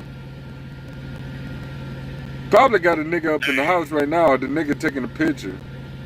While her baby daddies, she got multiple baby daddies. Them kids don't look the same. They look like her, but some of them don't. They you know, you can tell if they the same, you know. And I said, she get $2,000 worth of child support, and she got at least, at minimum, she got 4 baby daddies. Yep. And I got called all kinds of wrong because I actually told her, I'm like, yo, why y'all simping up on this female? Like, back in the day, you got a woman that had 5 kids with no husband. That's a stay away. Yep. Nah, dude, don't go in that, bruh. Something wrong with that. Shit, she's a stop and go. Now, shit. She got how many kids? 7, 6, 7. And she looked like she ain't even making 30 yet. She looked like she ain't even 30 yet. Yep. And I'm like, that's a stay away. What the hell? I mean, that's just like, I grew up where there was one brother that had like, I don't know, he was like 23 or something like that. Right. Motherfucker already had like almost 100 kids. That's crazy. What? Yep. I thought one of my homeboys had fucking 14 kids. I thought that was like kids, but goddamn shit, cuz. Shit, how the hell you end up with 100 kids? You just busting a nut in these females? Shit. Yep. Nah, man. Shit. And They call it a condom for a reason. well, from what I heard, if you get over 12 kids, I don't know if it's true or not, they can't take child support from you. Bullshit. I don't know how true that is, but That's not true at all. oh, okay, yeah, shit. Well, shit, how the fuck is he making money, or how them kids actually getting supported? Cause you know that woman ain't working. They're not being supported. Hell no, shit. But see, it's a problem between both male and the females right now. The males, they getting tired of the female shit, and you know, some males they be like, man, they ain't even my baby. This, that, and third, and blah blah blah. With the root. But the men that want to be in their fucking child's life, they have to go through loops and kiss that female's ass and be cool with her in order to be in their child's life. Right. It shouldn't even be like that. This is my kid. That little girl, that little boy came out my nutsack one way or the other. It ended up in you. So I should have just as much right to that kid than you do. They don't look at it like that. Nope, the state don't look at it like that. They don't. And that's the sad ass part about it. You know, it's very fucking sad. It's very fucking sad. And it's really depressing. It's really depressing. Yep. You know, I tell people all the time, man, look, fuck all that. Fuck all that. If you have kids, you better make sure you do your damn research. Because it's not even all about the fucking, you know what I mean? It's not all about love no more. Love ain't got shit to do with it. It's a business. When you get married, it's a business. It's not about love no more. It's if that woman or that man can benefit, that bring you to another level than where you're supposed to be. It's not even about love. It's a business decision. That's just what it is. You know, me and my wife, shoot, yeah, we love the fuck out of each other. But at the same time, if I can't do for my wife that what she expected out of me or need me to do, I don't need to be in the picture. Same thing with her. If she can't do for me where I need her, like say if I get hurt or I get sick or something, and she needs to get out there and fucking work and take care of them bills and do what I got to do, well, you don't need to be here. Yep. I know my wife can. My wife can do whatever the fuck she want to do if she put her mind to. She got her own business now. You know, it's like, so it's a business. It's a business. The kids, having kids is a business. Yep. Because, I mean, shit, you got to feed them, finance them. You got to make sure they got a roof over their head. You got to make sure they in school. You got to make sure it's a business. The school, they want money. Like, it's not back in the day where you get free lunch. No, hell no. Ain't nothing free now.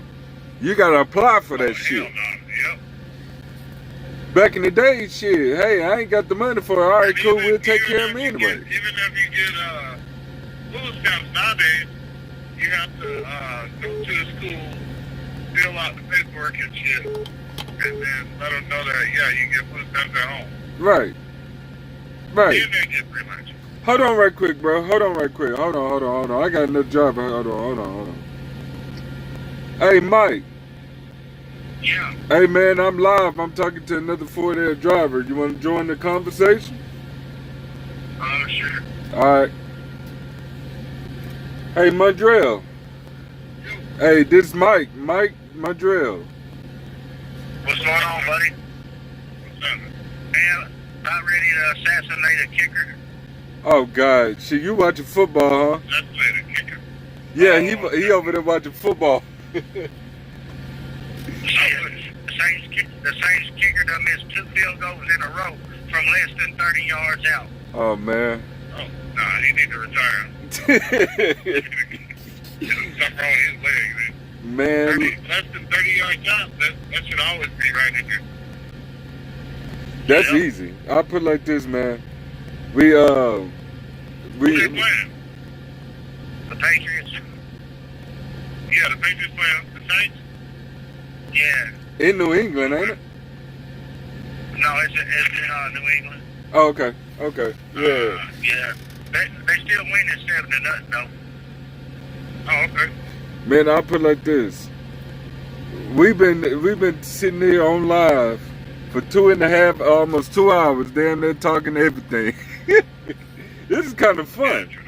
Man, look, we was talking about Ford Air. He was on that little $5,000 deal I was telling you about, Mike.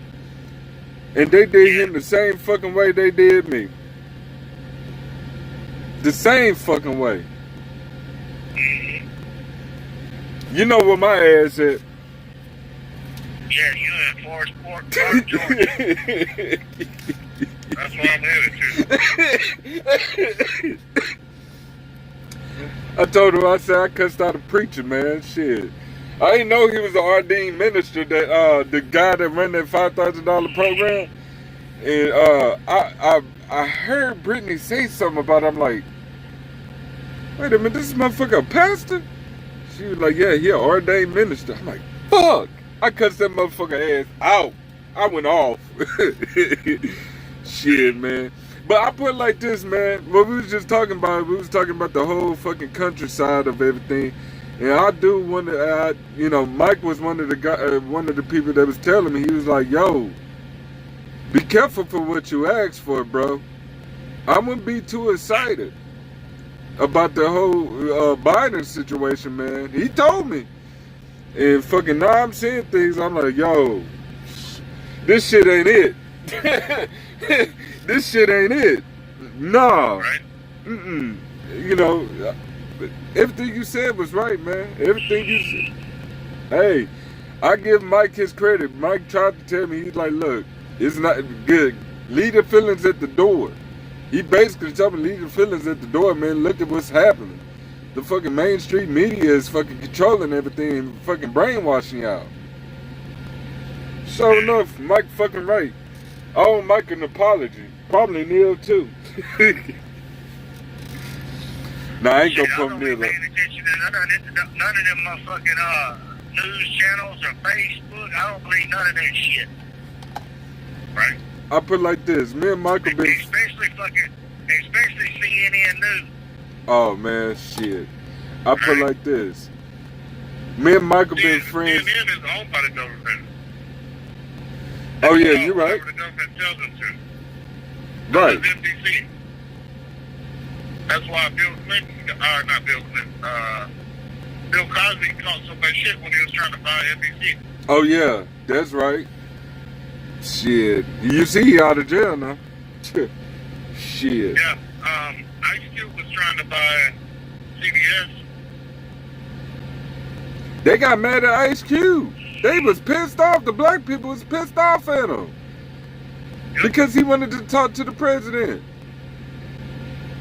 I'm like... Well, no, that's not what they got mad about him. What they got mad about him for was the fact that he actually literally told people that he made this list for stuff that black people might need. Right. Like to help out or whatever. Right. From the government.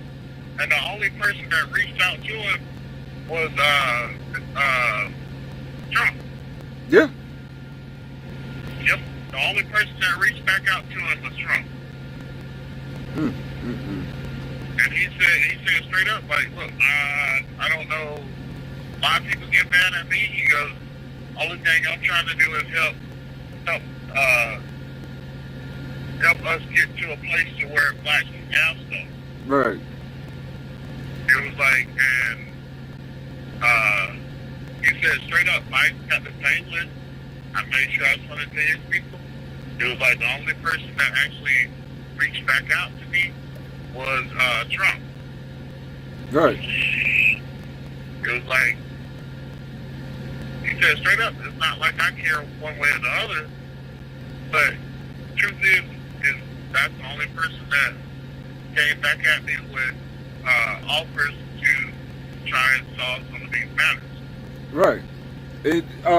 Angela Stanton was another one. She went on, shout out to, but she went on his page and said the same thing. When there was a plan that needed to be out there and the Biden camp wasn't giving a plan, fucking Trump camp came running to it. It was like, hey, yeah, come to the White House and let's talk about what we go do. What we need to do. Well, yeah, I just, you know, it goes back to what I just said not too long ago. It's crazy how the N-word is not neglected, but the fucking, you can't say nothing about an Asian right now. Right? You can't call him a squint-eyed bastard. Can't say nothing now. You can't say shit. You can't probably even say hi. That might be a fucking hate crime. Yep. So I will tell you what I done the other day, Brandon. What'd you do? We were in Hurricane, West Virginia, at the TA, and they had this nail salon. I took Deborah to, and it was called Vietnam Spa. Oh, hell.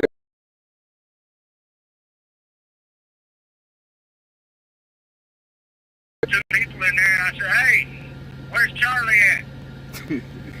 Deborah's like, Mikey, shut up.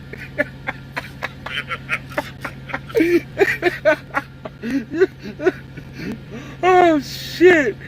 Oh shit! Y'all didn't get kicked out, did That y'all? woman knows she massaged the living hell out of my feet, though. Oh my god! But see, my thing is, I'm looking at everything. I'm starting to like I was telling me. Y'all been telling me, especially Neil. He's like, man, you gotta open your eyes, bro. And hey, I'm telling everybody, if you don't have funds and ammo, y'all better get that shit ready, man. shit, I know that's right. And shit, like Mike was saying, he was telling me, he was like, Biden trying to take our damn guns. I dare son of a bitch to come up in my shit and try to take my guns. That's exactly what you said. Am I lying? That's what I said. And he was just adamant. I'm like, man, they ain't gonna do that shit. Shit.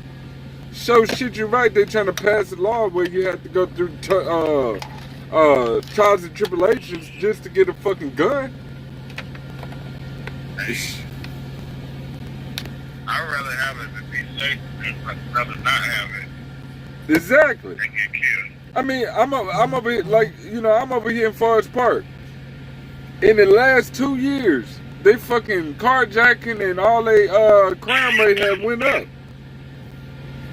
And this used to be the good area. Shit. Yep. Like, it's... I'm heading that way, but I ain't gonna make it all the way that far. I'm gonna stop at the damn Alabama, Georgia line. That shit, I don't blame you. I don't blame you. Yeah, my thing is... I done got robbed over that motherfucker once.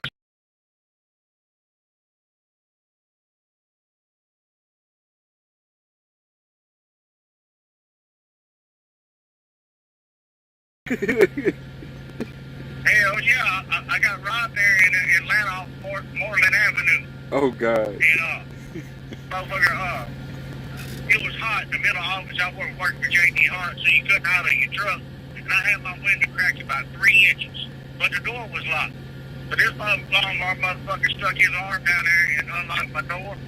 And he eased it open and grabbed my pants and had my wallet in it, my laptop computer that was sitting on my pants, and my GPS off the dash. And I felt him when he jumped off, and I jumped up, and the door was still open, and I looked and seen him go around the corner of my trailer, and I'm running down Moreland Avenue in my damn boxer drawers, trying to chase the subbitch down. Man, there wasn't no way I was catching him. That motherfucker was running faster than he's hell. Yeah, you ain't gonna catch no crackhead. Hell no. You ain't never gonna catch them cracky. Shit. You know, all the damn truck drivers and cars was honking their horns, pointing and laughing at me running down the road in my drawers. I ain't even have a shirt on. I'm in my boxer shorts, and I'm fat as fuck. Oh, man. I tell you what, man. When Mike told me that, boy, I cracked out laughing. I say, you know better than chasing a crackhead, man. Shit. You ain't catching that son of a bitch, man. Shit. Not after they got that kind of head start. Shit. Shoot, that motherfucker caught his first win at the fucking back.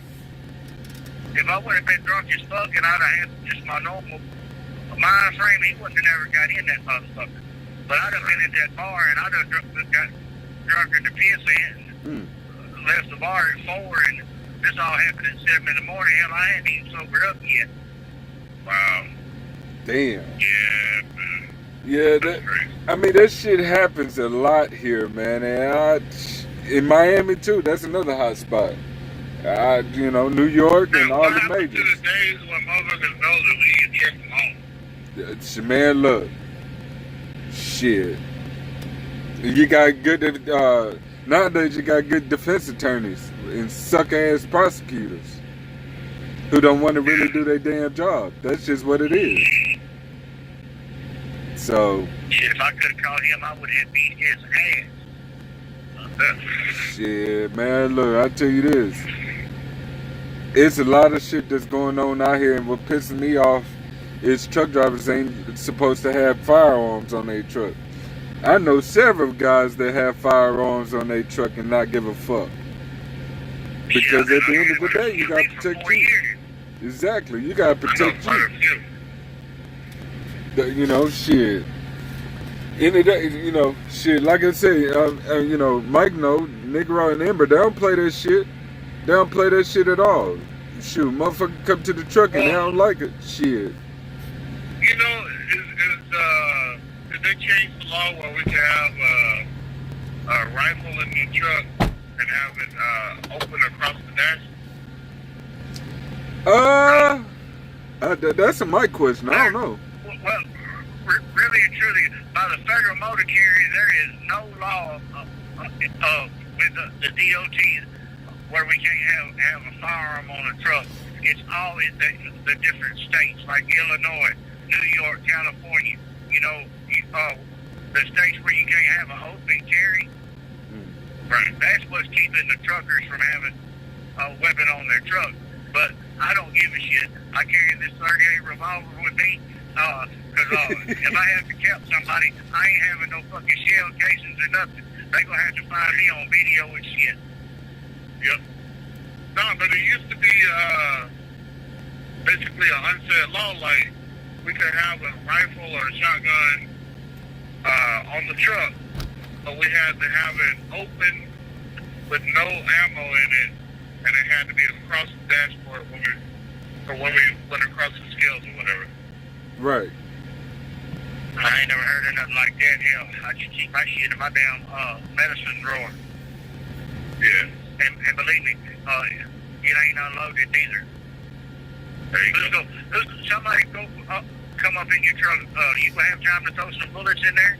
Hell no. Hell no. I mean, I could if I had a speed loader like I used to have, but shit, I keep them 5 shells in that damn thing and ask questions later. After that damn woman climbed up in my truck, and sitting in my motherfucking seat, trying to get my GPS unhooked off the dash, up there in Morris, Illinois, and shit, I carried in, oh, I need money for my baby. Where your baby at? Oh, he at home. Get your motherfucking ass out of my truck. Damn right. Hell, I was going to try to get her out, but hell, I was trying to keep that. My wife Deborah was trying to climb over me to get to her, and hell, I was in the damn bind. I couldn't even move. Deborah would have called her. It would have been bad for her. Shit, my wife's a little bit crazy. It would have been bad for that lady. I'll put it like this. That lady shit. Have you ever seen a lion on a hyena? The what? Have you ever seen the video of a lion chasing down a hyena? And when he catch that motherfucker, it's done daughter? I ain't no. Well, shit, have you ever watched the Animal Planet videos or any kind of Right. YouTube videos of lions chasing down their prey? Yeah, that was Deborah chasing down that little hoe that jumped up in their fucking truck. Damn. That's crazy. She's pretty calm for the most part, but she will put some hands on a girl. I hear that. Real Hell, quick. she'll put her hands on a man, shit. She about the only female I'm scared of. And one thing about it, you even remotely try to even think about saying something or messing with her husband, shit, that's a death warrant for you. Pretty much. Yes, sir. Pretty Brandon. much. Yeah, yeah. Shit. Fuck. That's the way it's supposed to be right there. I put it like this, man. You know, I tell you like this. If anybody fuck with one of us, now I had to stop Brittany last night from jumping out at this lady last night for fucking coming at me. That bitch that was at the guard shack. Yeah. Brittany, sit your ass down, man. Shit, I ain't got time for bailing your ass out. Basically. Shit, I had to keep Deborah from whooping this waitress's ass one day because the waitress had told me I had pretty eyes. Shit. I had a lady. Deborah was wanting to take the damn butter knife out of her ass. Matter of fact, she just paid me a damn compliment, shit. Yep. I just had a lady. Ready to get it in? You remember, I was in New York City. Dead stop traffic. This lady was trying to cut me off. I told her, hell no, don't do that shit. She screamed out her window, baby, you sexy. You go ahead. What? Oh, I'm pretty. That's what it was. Ooh, you too pretty. Ooh, ooh. She damn near came on herself. Brittany, no. No. Oh no. I'm locking the damn door. Shit. Fuck. Roll your window up, goddamn shit. No, this bitch gonna call you pretty. My dick. What the fuck? Motherfucker gonna tell me to stand up in the middle of the traffic so she can hold my dick in her hand so she can show this lady that belongs to her. And she was dead ass serious. I'm like, yo, fuck. Hell no, man. Look, I put it like this. When you find a crazy ass woman that's killed behind you, that's the right woman for you. I learned that the hard way. Shit. I mean, goddamn. So, Montreal, where are you from? Me, I'm originally from South Carolina, but I moved up to Oregon. Oregon. Yeah. Why? She was looking at moving back to the South. Yeah, but what made you move to Oregon? I ain't trying to get in your business, and we live. Just keep it, kind of vague. But why in the hell would you move to Oregon? Well, when I went up there to visit a friend, Okay. we went fishing. All right. And we went to the ocean to go fishing. Okay. Then we went up to the mountains to go fishing. And honestly, dude, once you took me to the mountain to go fishing, I was hooked. Oh shit. Okay. Oh, I see. Shit. So we bring you down to Louisiana, you probably be even more hooked. So what now? We bring you down to Louisiana, you'll probably be a little more hooked. Man, I'm telling you, dude, like, it's different over there. Is it, you think it's peaceful, or what's your opinion about it? Just, like, being in the mountains, like, you could be in the mountains. Okay. And then 2 hours later, you could be at the ocean. Oh shit. Okay. You know what I mean? Like, It was kind of a then dream being come up in the true. mountains, fishing, and catching trout, Okay. bullhead trout, salmon, whatever. Right. It's just different. It's so different. You got your bears and shit up there too, and deers and all that shit up there. You know. Yep. I understand that. I get that. Shit, I tell you, it's expensive as fuck up there though. I know that. And I ain't gonna lie, when I went to the mountains, like there's a part where the salmon are running, Okay. and then you meet the Indians and all those people that are out there. You know, the Indians get to use their nets and stuff, and they're still fishing with their little canoes and whatnot. They're standing in their canoes. Right. Man, it was different, bro. It was just so different. Oh wow. Shit. You go fishing in the Snake River? Yep.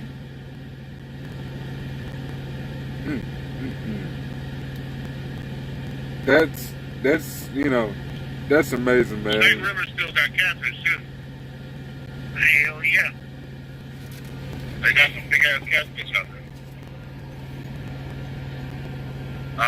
And I think if I ever moved to another state, it'd be Montana. Montana's pretty nice too, though. Man, look, I tell y'all what. I tell y'all this, man. That I can't imagine, man. Shit. I was in California for a little bit, and the part of California. I tell you what, if you was to ever go out there, Okay. you said you like Canada, right? Right. So you know how, like, in Canada, you go up on some of the mountain tops, it's beautiful, right? Right. Yeah, Oregon's like that stuff. Like you still got a lot of greenery and everything up there. Okay. Huh. The rivers run through it. You can find little ponds and stuff. The hunting's great. Okay. They got elk and stuff that you can hunt. Shit. Shoot, man, it's different, bro. This is different. It's a The different only field. bad thing about Oregon, though, is most of the time it's raining or snowing. Yeah. So if you're in the mountains,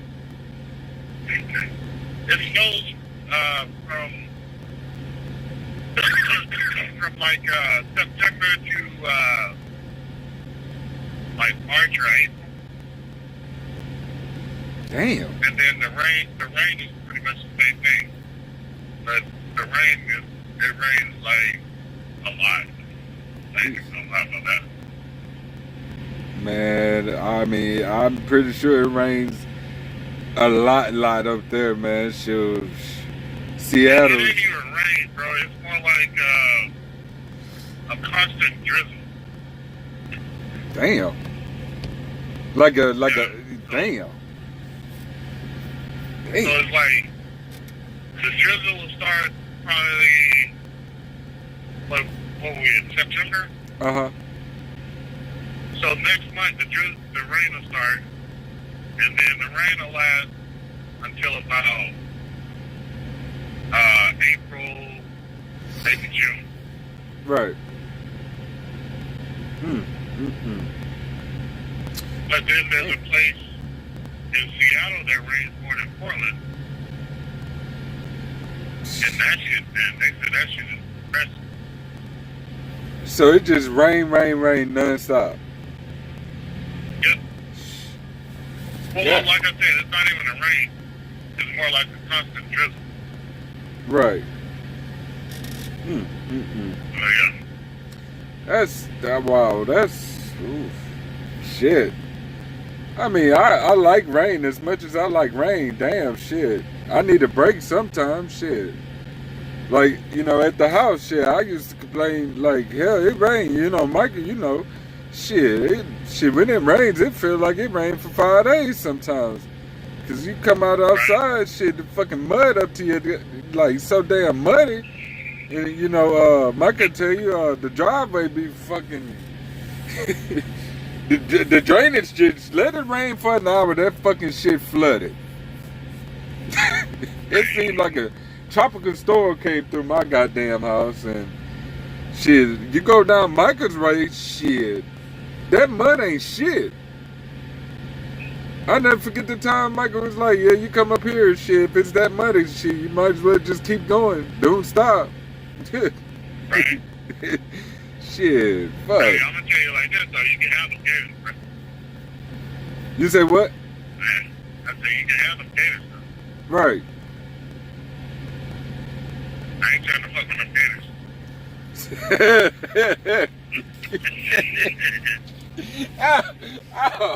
Oh, they ain't that bad. Shit. Huh? They ain't that bad. Yeah, okay. Ain't that bad. The gators ain't that bad.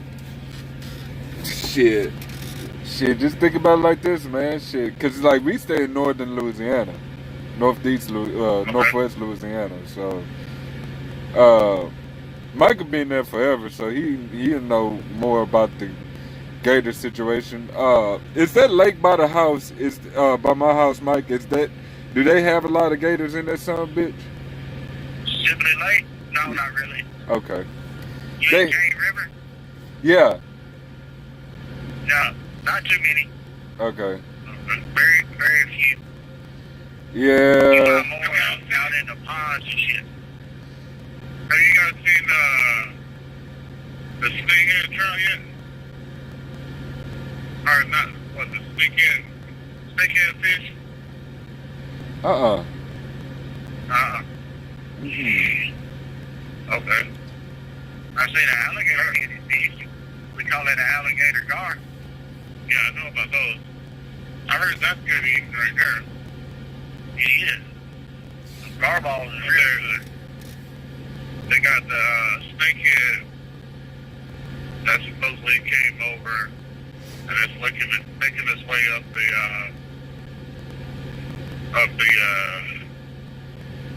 in Florida.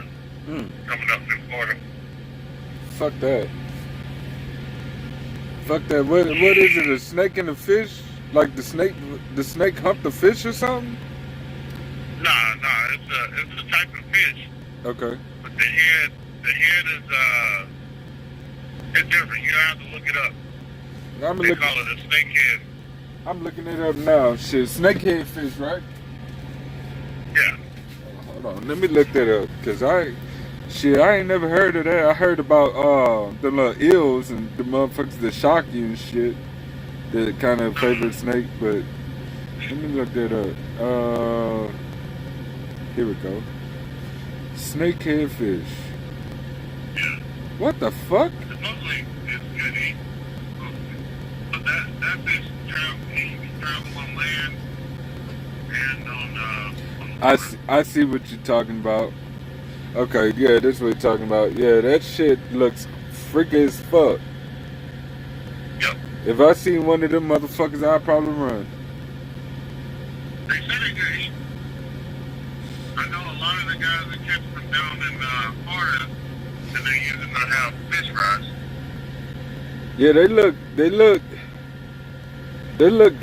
Wow, the look of them really scary. It's an aggressive fish. Yeah, they got teeth. Yeah, them motherfuckers look aggressive. They got teeth. Like, them teeth on that son bitch look highly aggressive. Oh, yeah, you'll see them. They got videos on YouTube and stuff. Yeah. Where the guys got them in the tank. Yeah. And they'll drop in a goldfish. I'm going to pull up and eat that goldfish. Just split in half. God damn. I'm looking at, on Google, it got a YouTube video where this guy holding a fucking gigantic fucking, that shit get long. That shit get long, man. Fuck that. Shit. Nah. Where are you at today, Montreal? Yeah. Where are you at today? Right now I'm in Tennessee headed to Georgia. Where you coming from? And that boy. Chicago. Oh, okay, okay. Cause you must have been right behind me. Cause I left Columbus 2 o'clock this morning. You left where? I left Columbus 2 o'clock this morning. Oh, okay. And shit, I'm surprised I got here quick. Shit. Well, I'll be down there in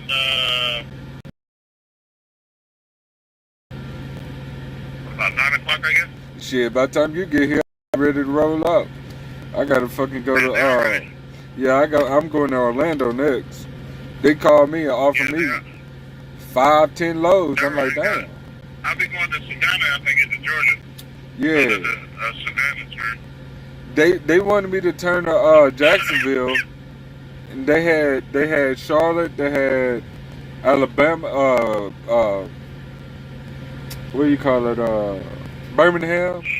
They had both Tennessee's, Nashville, Knox. And as soon as they got to Orlando, I told them shut the fuck up. That's it. Give it to me. I hear that.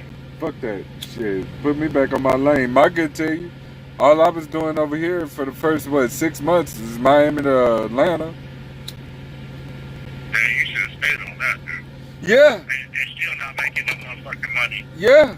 And that's the crazy part. You weren't making no money? I was making more money doing the Atlanta fucking Miami than I was doing in the Northeast. Yeah. He was making money and he just wasn't getting it. Exactly. Oh yeah, fucking expediters. Back to them. They was holding my fucking check like a motherfucker. They was fucking me raw. Shit. Yeah, that's what they did that. Yeah, I was trying to tell our landlord because me and Mike, we got the same landlord.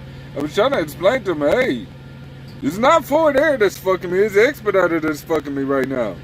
Shit. He was like, man, I've been dealing with Expediters for years. I'm like, shit. Yeah, with Panther. But shit. Over here, shit. Lee don't answer his phone. They always fucking up on payroll. Like, motherfucker, I went 3 weeks without a fucking real good check because they fucked up on the payroll. I'm like, yo, what? Yep. Sitting around waiting on my money. Shit, at one point they owed me $1,700. And I was like, what the fuck? Expeditors is a motherfucker. Right before you came on the phone, Mike, we was talking about that about an hour ago.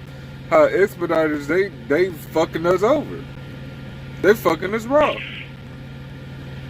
Yep. They getting 40%.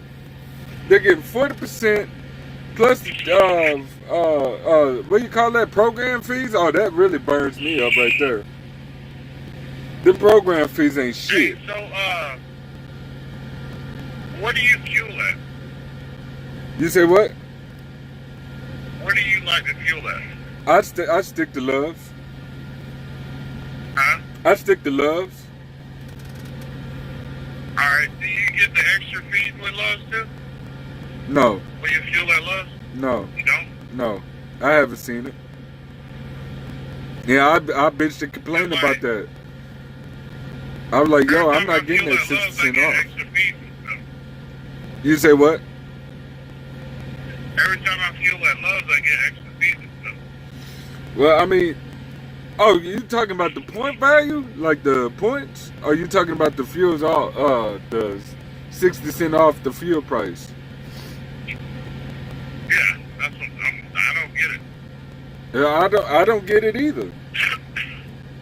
And they claim it's in there, you just got calculated. When I calculate, I'm like, it's not there. Shit. It's, yeah, I don't know, man. You know, Michael, you lucky. You're lucky as hell, bro. Straight up. Because these people over here, they'll fuck you. Quickly. Yeah.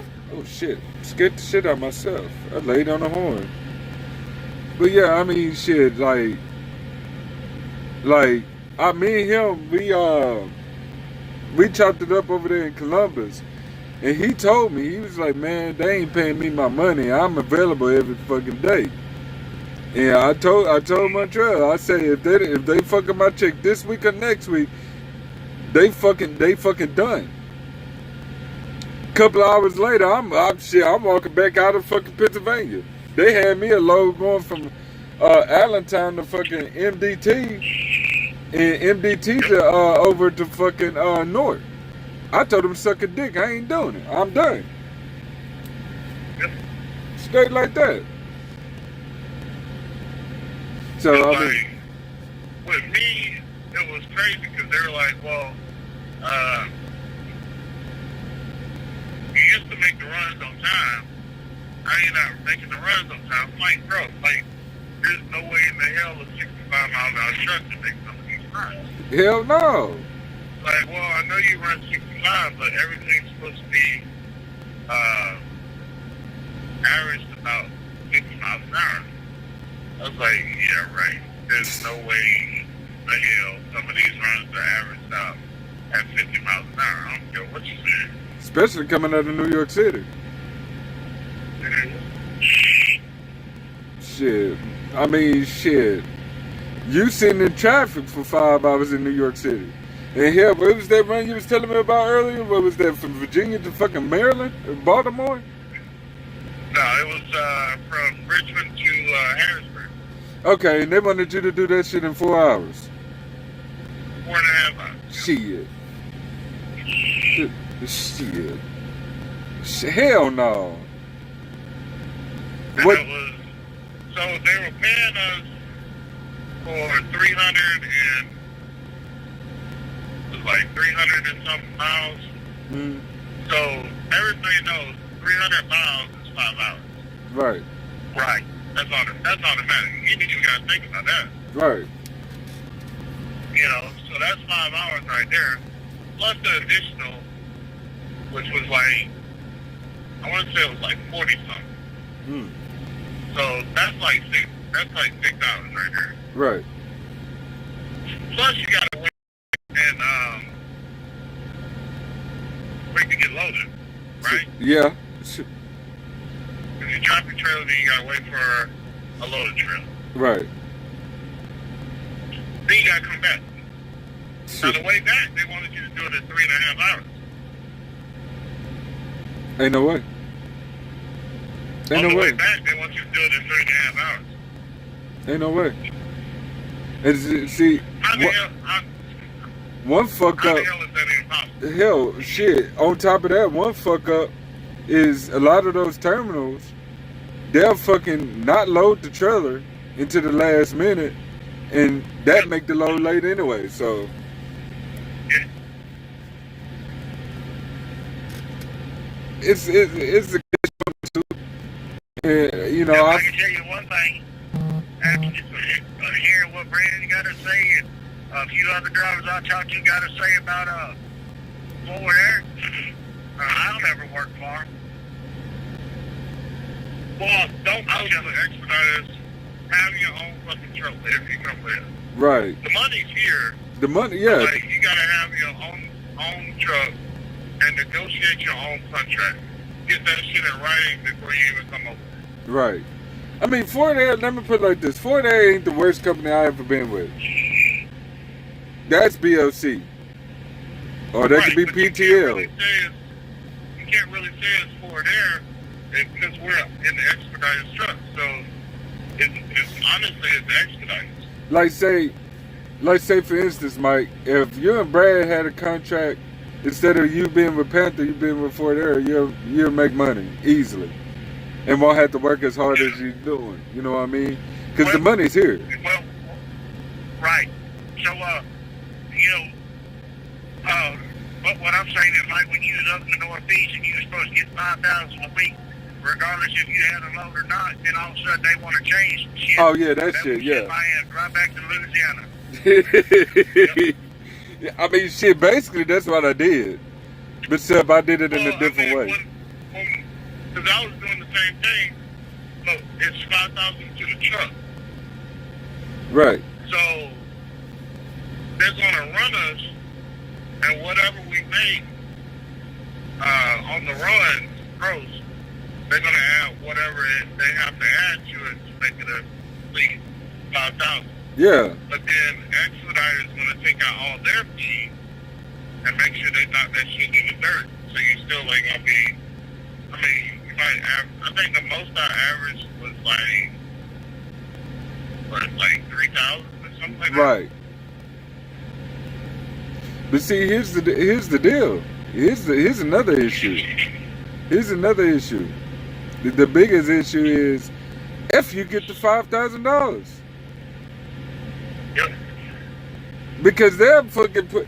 I mean, from when we started this shit to now, when we first got on this, Lee called me. He was like, "Hey man, $5,000 a week. All you gotta do is be available 6 days out of the 7, and run as many loads. Don't turn down as many loads as you know." Yep. I'm like, all right, cool. Shit, if I don't like it, I can turn it down, but just be watchful of it. You know what I mean? All right, cool, no problem. I ain't turned down shit because all the loads made sense. Then it went from, we gonna pay you $5,000 every week when you start to, oh, it's bi-weekly. And then it went from a week behind. I'm sorry, it's a week behind. 2 weeks. No, they hit me with the week behind at first. So I'm all right, a week, whatever. Now it's 2 weeks. And then if they go back and say, oh, well, shit, we couldn't reach you this day. If you didn't put it over the Qualcomm that you didn't talk to the dispatcher, you ain't getting shit. Yep. And I'm just like, but I clearly talked to the dispatcher that day. And I can prove that. No, you have to do it through the Qualcomm. Right. And I told her, I was like, look, I got calls on the 5th and the 6th. I can prove that I talked to a dispatcher on the 5th and the 6th. It tells you the time I talked to him, how long I was on the phone with him, and this, that, and the third. It's the same thing as the Qualcomm, and sometimes the Qualcomm don't even work because they ain't receiving messages. How many fucking times we got messages over the Qualcomm, hey, call in if it is an emergency because our Qualcomm system ain't working? It's fucking bullshit to me.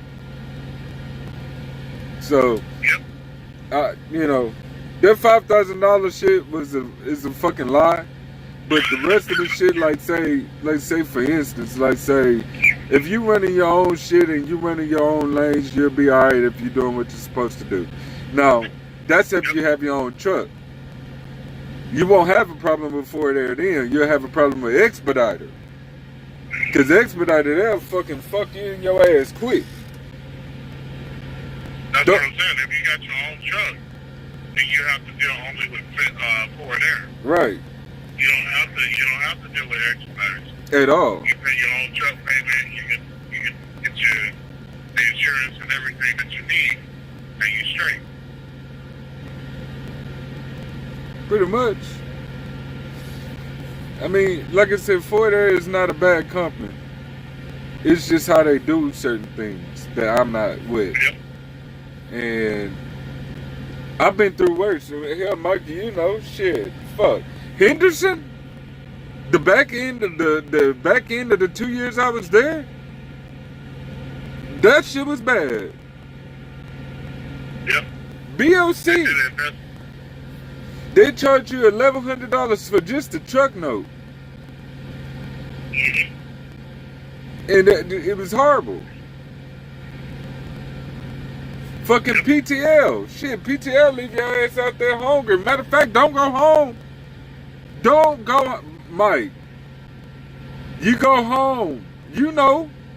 You go home, you ain't getting your pay. Shit, if you go home and you get home Friday, you ain't getting no check till you come back to work. And they taking money out of it for the next week. No. Yeah. For real? For real. Hell yeah. For real. I didn't know that. PTL is a piece of shit. And then, you know. You say what? Expeditors owe you check? No, PTL. Pascal Truck Lines out of Murray, Kentucky. Oh, okay. Them motherfuckers are the biggest crooks. That's why I tell everybody, if you gonna quit a job, quit on a Friday after you done got paid. Yeah. After you got paid, that's right. For real. Shit. Hell, night transportation left my ass in Dallas because I was idling too much for them. But they ain't had APUs, and it's hot as hell in Phoenix, Arizona. So when I got to Dallas, they're like, oh, well, you ain't getting your miles per gallon your fuel down. We gonna let you go. I'm like, bitch, how the fuck I'm getting home? That's your problem. I'm like, all right. Wow. Bet. I ain't never making this mistake no more. So when I quit, I make sure I get to the house first. I hear that. Shit. Oh, well, do you want to bring the truck back? No. You'll be there at the terminal. It's easy for me to fight that abandonment. Real shit. You know. What you saying, Mike? Shit, I got a stack of unauthorized deeds for usage on my motherfucking record. I'll tell them real quick, come get your truck. Real shit. Hell shit. Me and my dad was laughing the other day. He said, I remember one year when you was trucking, you got 12 W-2s that year. You had 12 damn jobs that one year. Yeah. Right? Matter of fact, how you left BLC was funny to me, bro. That shit was funny as shit. Not what happened, you know, rest R.I.P. nephew, but man, when you told fucking what you call it, man, I got these health issues. It took them how long to come get the damn truck? Oh, when I left that truck up in Roanoke? No, the BLC truck. The BLC Oh, shit. About 2.5 months.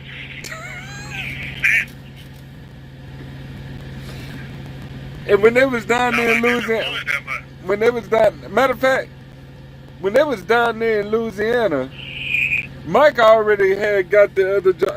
You was with Brad then. Yeah. You was already gone. Shit. Matter of fact, Garrison. Didn't you leave Garrison high and dry like that too? Well, I didn't necessarily leave Garrison high and dry. I got home on Wednesday and my son died on Thursday. That's so, right. That's right. You know, they come got it just, you know, just so I wouldn't have to bring it back. Well, while they was picking up his truck, I was over there in Alabama dropping their truck off at the rental car place. Shit, fucking what's that guy name? Goddamn, I forgot that guy name that was picking up your truck. Fuck. Him and somebody else was, yeah. They was down there in Louisiana picking up a truck. I was like, but damn, shit, I should have left my damn truck down there. Shit. I was heading to Springfield. Shit. Man, look, I'll leave the truck real quick. Shit. Fuck that. 9 times out of 10, shit, if I leave this motherfucker, they gonna have to come to Louisiana and get this bitch. Cause I ain't going to Mississippi. And damn sure not going to Columbus, Ohio to fucking drop a truck off and not get back home. Fuck that. Oh, well, we got you a bus ticket. Hell nah, shit. My excuse is Corona. Just bring the truck. We'll get your rental car back. Shit. Nah, we good. Unless you give me a plane ticket, some kind of rental car. But nowadays it's rental car for me. Cause, yeah, motherfuckers be out here. What about when you at orientation with the company and they let you drive the company van back to the hotel every night, and you over in the next town taking a drug screen for another company? Bruh, that was the most, that was the most classic thing that you ever done, bruh. I swear for God. Mike called me. He said, I'm taking a piss test for I think it was Garrison. Yeah, you was taking a piss test for Garrison. And he called me, he's like, I said, well, yeah, man. He was like, oh, I'm in orientation, but I'm going to take a piss test. I said, they got you taking a second piss test? He's like, oh, shit, no. I grabbed the company van, and I went down to the next damn town and took a piss test for Garrison. I was like, yo. 30 miles to the next town. Yo. You thought that was something. This motherfucker here He went down to Georgia, sat there all weekend, called up Garrison, got him a rental car, left that truck there. They calling him, hey man, you ready for a load of money? He in the orientation sitting right next to me. Hell yeah. Robert Shaw Brandon. I say, Mike, who's that? Oh, that was what was that company out of Iowa? That was Warren Transport. Warren, yeah. He said, oh, that's just one. He said, that's just one. I say, man. He said, I left that truck where it was. Hey, I got a better one for you than that. I was working for JLE. I actually even got this shirt on today. Full of flatbed. I went to leave them, and they was going to give me a bus ticket home. Well, I was going to go to work for this company out of Salt Lake City. This bitch got me a plane ticket, and the damn plane ticket. I was going for some reason they flipped me from Pittsburgh to Dallas, and then Dallas to Salt Lake City. Shit, these motherfuckers paid for that plane ticket, and whenever my ass landed in Dallas, my mom and daddy was waiting on me at the gate. Shit, I went got the car and went home. I ain't never went to work for that company. They still try to get me to go to work for them. Well, how about the time you applied to that one company, got the rental car, and went to another job? That shit was sick. That motherfucker said. I said, man, I thought you was going over here. He said, yeah. I took the rental car, then I thought about it. Shit. You can't put nothing past Michael, man. Shit, boy, I tell you, he say, fuck that shit real quick. If you give me a rental car or a damn plane ticket, don't get that some bitch within a state's difference of my house. Shit, I'll end up at the house. Shit. Like that one time you took a rental car and just went home. Shit. Damn, Blair got me a rental car out of Wisconsin to come to orientation, and but she got it 3 days early, so I could go buy the house. Shit, I turned that motherfucker in Monday at Enterprise in Louisiana where I live. Oh god. Yeah. Oh man.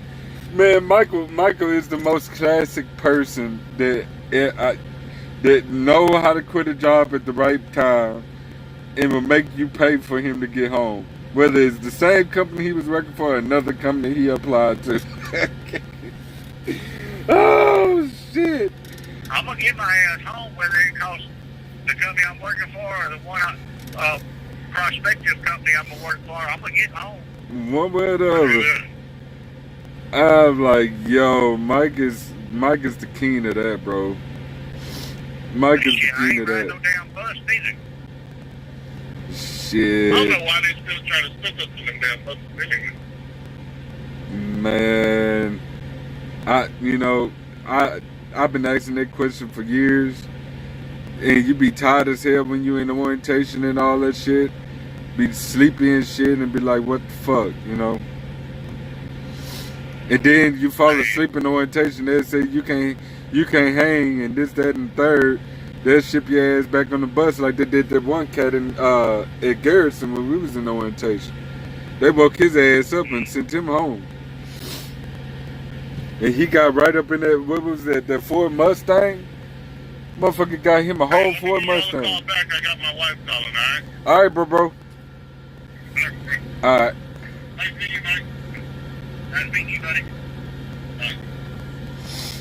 Man, shit, this is some classic ass moments, cuz. Some classic ass moments. Oh Yeah, man. I just crossed into Alabama. I told like we was in Columbus hanging out with Brent, you know, he gave his stuff to us. Like king size bed, a queen size bed and all that shit, like furniture and shit that he was getting rid of. And, you know, he moving down to Florida. So we went to Walmart. Well, we pulled up in the Walmart. We was talking about the bus situation. He was like, hey, man, shoot. He said something about Greyhound and Brittany. That nigga ain't getting on no bus at all. And he looked at Brittany.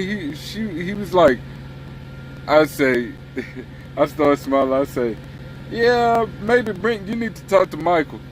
He said, huh? I said, yeah, my Greyhound experiences has been a little too fun. He said, what the hell happened?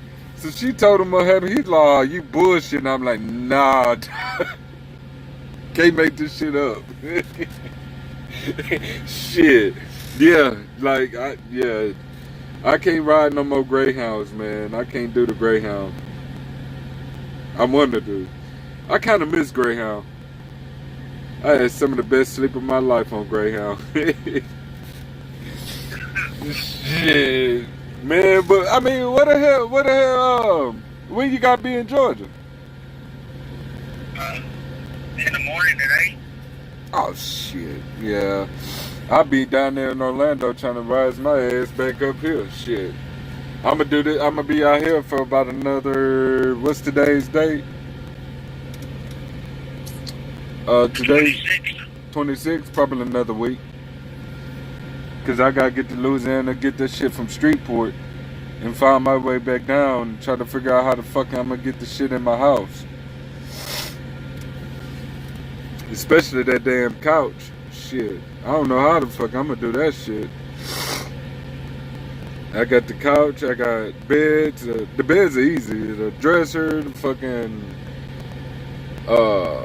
all that shit, man. They packed that shit up in that trailer real quick.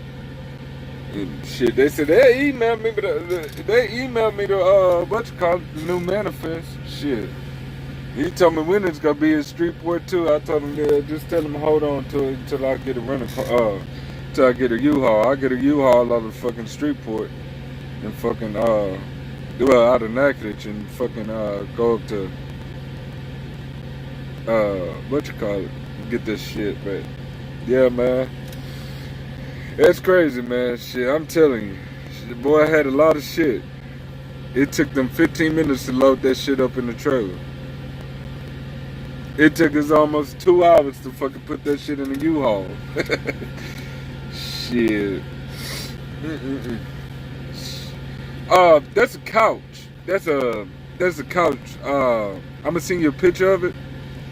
I got it just in case y'all might want it, but if y'all don't, let me know. Yeah, it's a small couch. Let me see if she got the pictures on her phone. I can send you that, but if y'all want it, y'all can have it. Cause we already got a couch for the game room. Love chair, love what you call it. Where is Brent's fucking? Hold on, I think I got it in pictures. I'm not sure. Shit. Oh yeah, my phone back on, by the way. I forgot to tell you that. Shit, luckily you called me because I'm still live streaming for some fucking reason. Let's see. I'm trying to find the pictures so I can send them jokers, send that couch to you. But they also give Deborah, if she want a new project or if she want to sew or something, because like the couch cushion, it's a little bit how should I say this? It's a little bit torn at the top. So all I gotta do is just sew it back together and shit. Brittany said she'll do it if she had to, but I'm trying to find the pictures. Hey, Yeah. what the hell's going on with the Steelers? You know, I'm gonna put it like this. Matt Canada is running the offense. Did that tell you enough? Well, I don't know who that is, but Matt Canada was our offensive coordinator in Baton Rouge before Joe Brady. The motherfucker that was everybody was so high on and talking about some of his offense was this. But honestly, I don't know. Like, we got the pieces. It's just we don't want to run the football enough. We're putting the ball in Ben Roethlisberger's hands. We need to take the ball out of his hands and let, because I know we're getting destroyed right now by Cincinnati.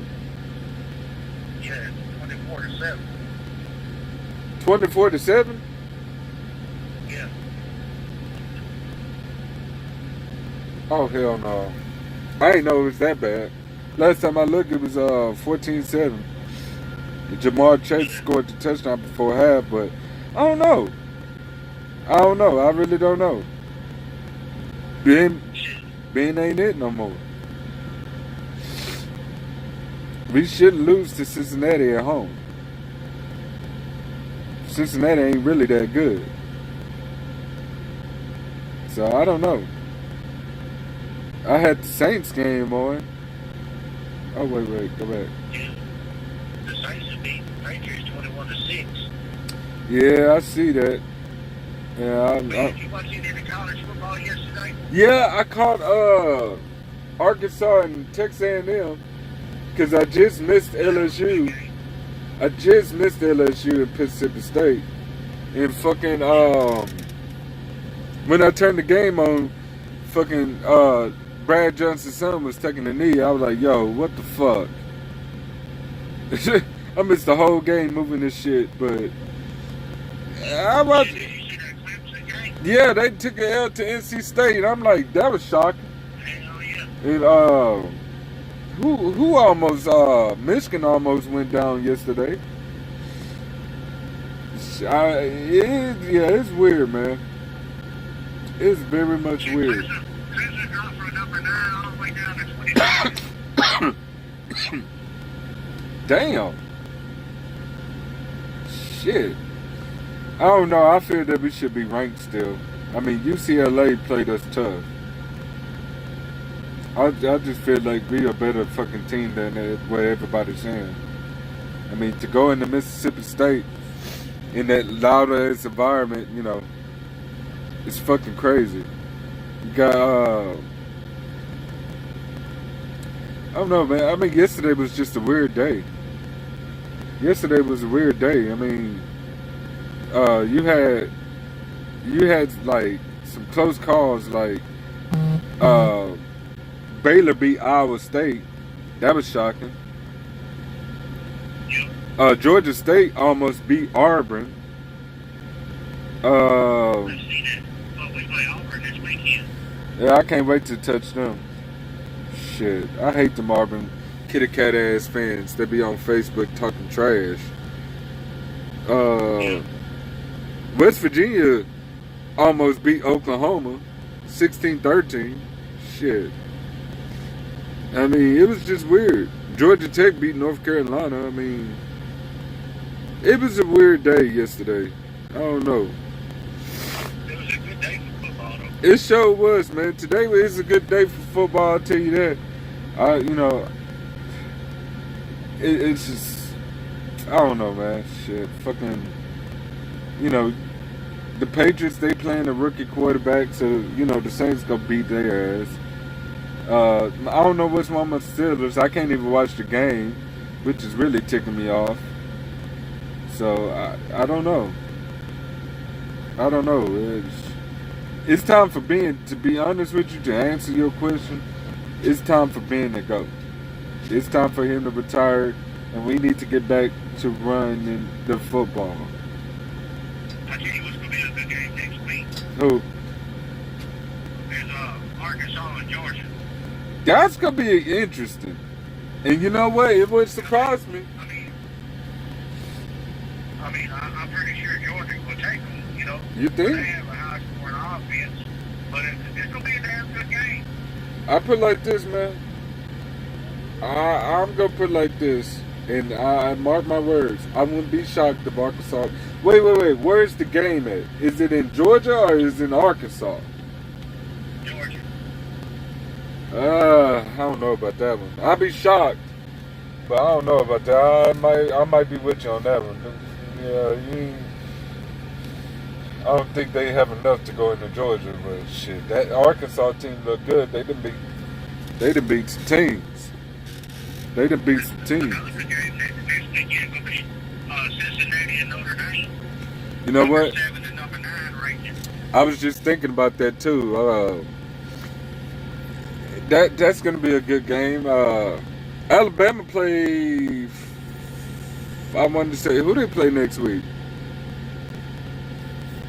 see, Alabama plays Mississippi. Ole Miss. And now, I put it like this. Old Piss always give Alabama some kind of the blues. And if it's in, shit, I hope Alabama loses to Mississippi, and Ole Miss and fucking Arkansas. I hope they lose to LSU. I don't foresee it, but you don't think we'll beat them? You don't think we'll beat Alabama? Who, LSU? No, Yeah. I don't think they'll beat Alabama. I got a funny feeling that we're not. I'm gonna run over this with you, and see what you think about it. All right. All right. Next weekend, LSU plays number 22 Auburn. We'll beat Auburn. Then they play Kentucky. LSU play Kentucky. We'll beat Kentucky. Yeah. Then we play number 10 Florida. At Florida. No. At Florida. No, hell no. We played them. No. They played at LSU. Okay, yeah, Number 10 Florida at LSU. we'll beat them. Then we play number 12 Ole Miss at Ole Miss. Then the next, we have a bye week, and we play number 1 Alabama at Alabama. Then we play number 8 Arkansas at LSU. And then we play Louisiana Monroe. And then the last game of the season, we play number 15 Texas A&M at LSU. I figure we get at least 2, maybe 3 more losses out of, because they're playing some LSU ranked teams, Well, I say 2 losses in most. Alabama is one of them. It's a toss-up between Florida and... We always beat Arkansas, but it's a toss-up between... it's a toss-up between Florida and...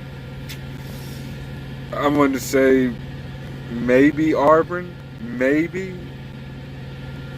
I think we'll beat Texas A&M. I think we'll beat Texas A&M. Yeah. Let's see. I think we'll beat Texas A&M, Monroe, of course. I think we'll beat Ole Miss and Kentucky. Yeah, Ole Miss is like I don't trust them. I figure we'll lose to Auburn, Florida, and Alabama, and maybe Arkansas. That's 4 losses. So you predicting us to be 6-4? That's what I'm predicting.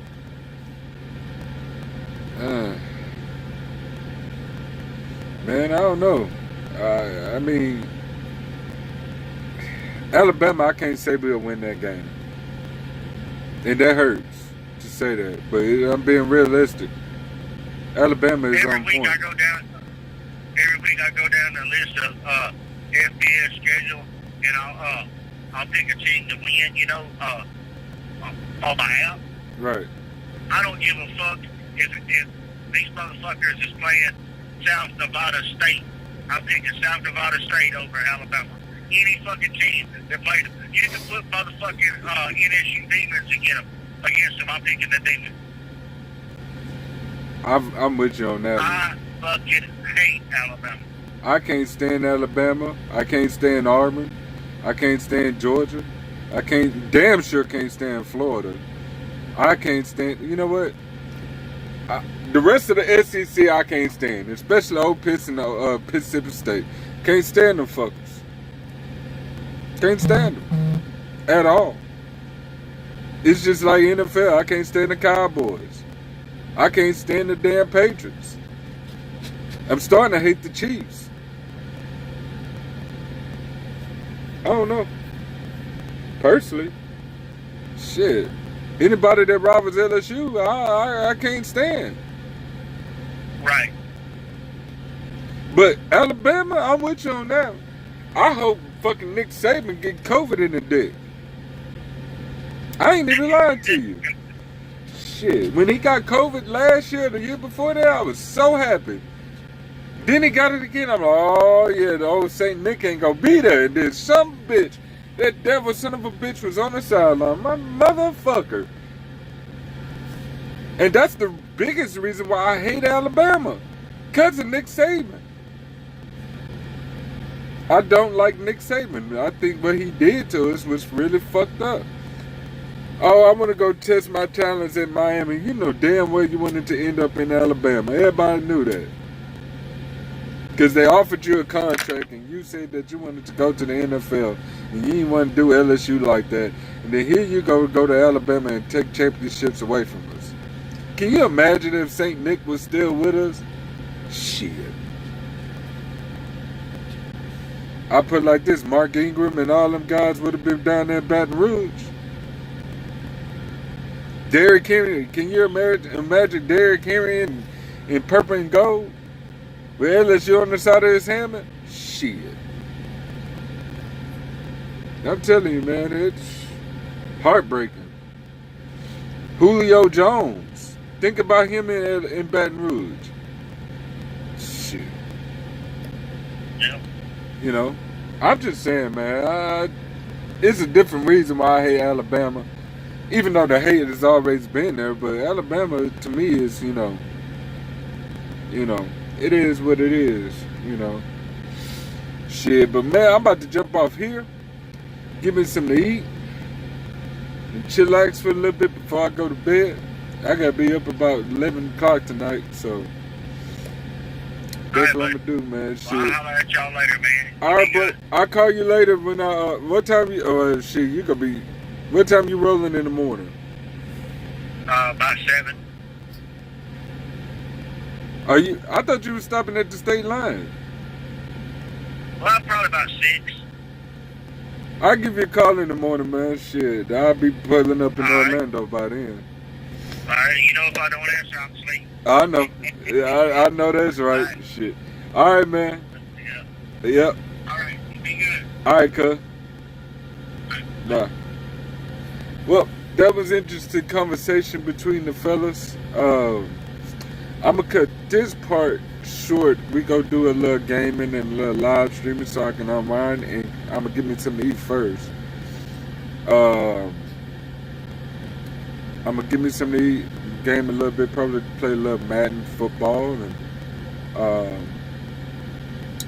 yeah, I will probably spend about an hour, maybe an hour and a half doing that, and I'm going to bed. So I hope y'all enjoyed this. We're going to do this pretty much soon. Probably have me and Brittany on the show. But y'all stay safe out there, and y'all watch these companies, man. All my trucker friends, y'all watch these companies, because these companies will fucking your ass, and they won't give a fuck about you. But if you enjoyed the show, please like and subscribe to all the channels, and I'll holler at you. Oh shit, fuck, I almost burnt myself. Again, let's do that again. I'll holler at you.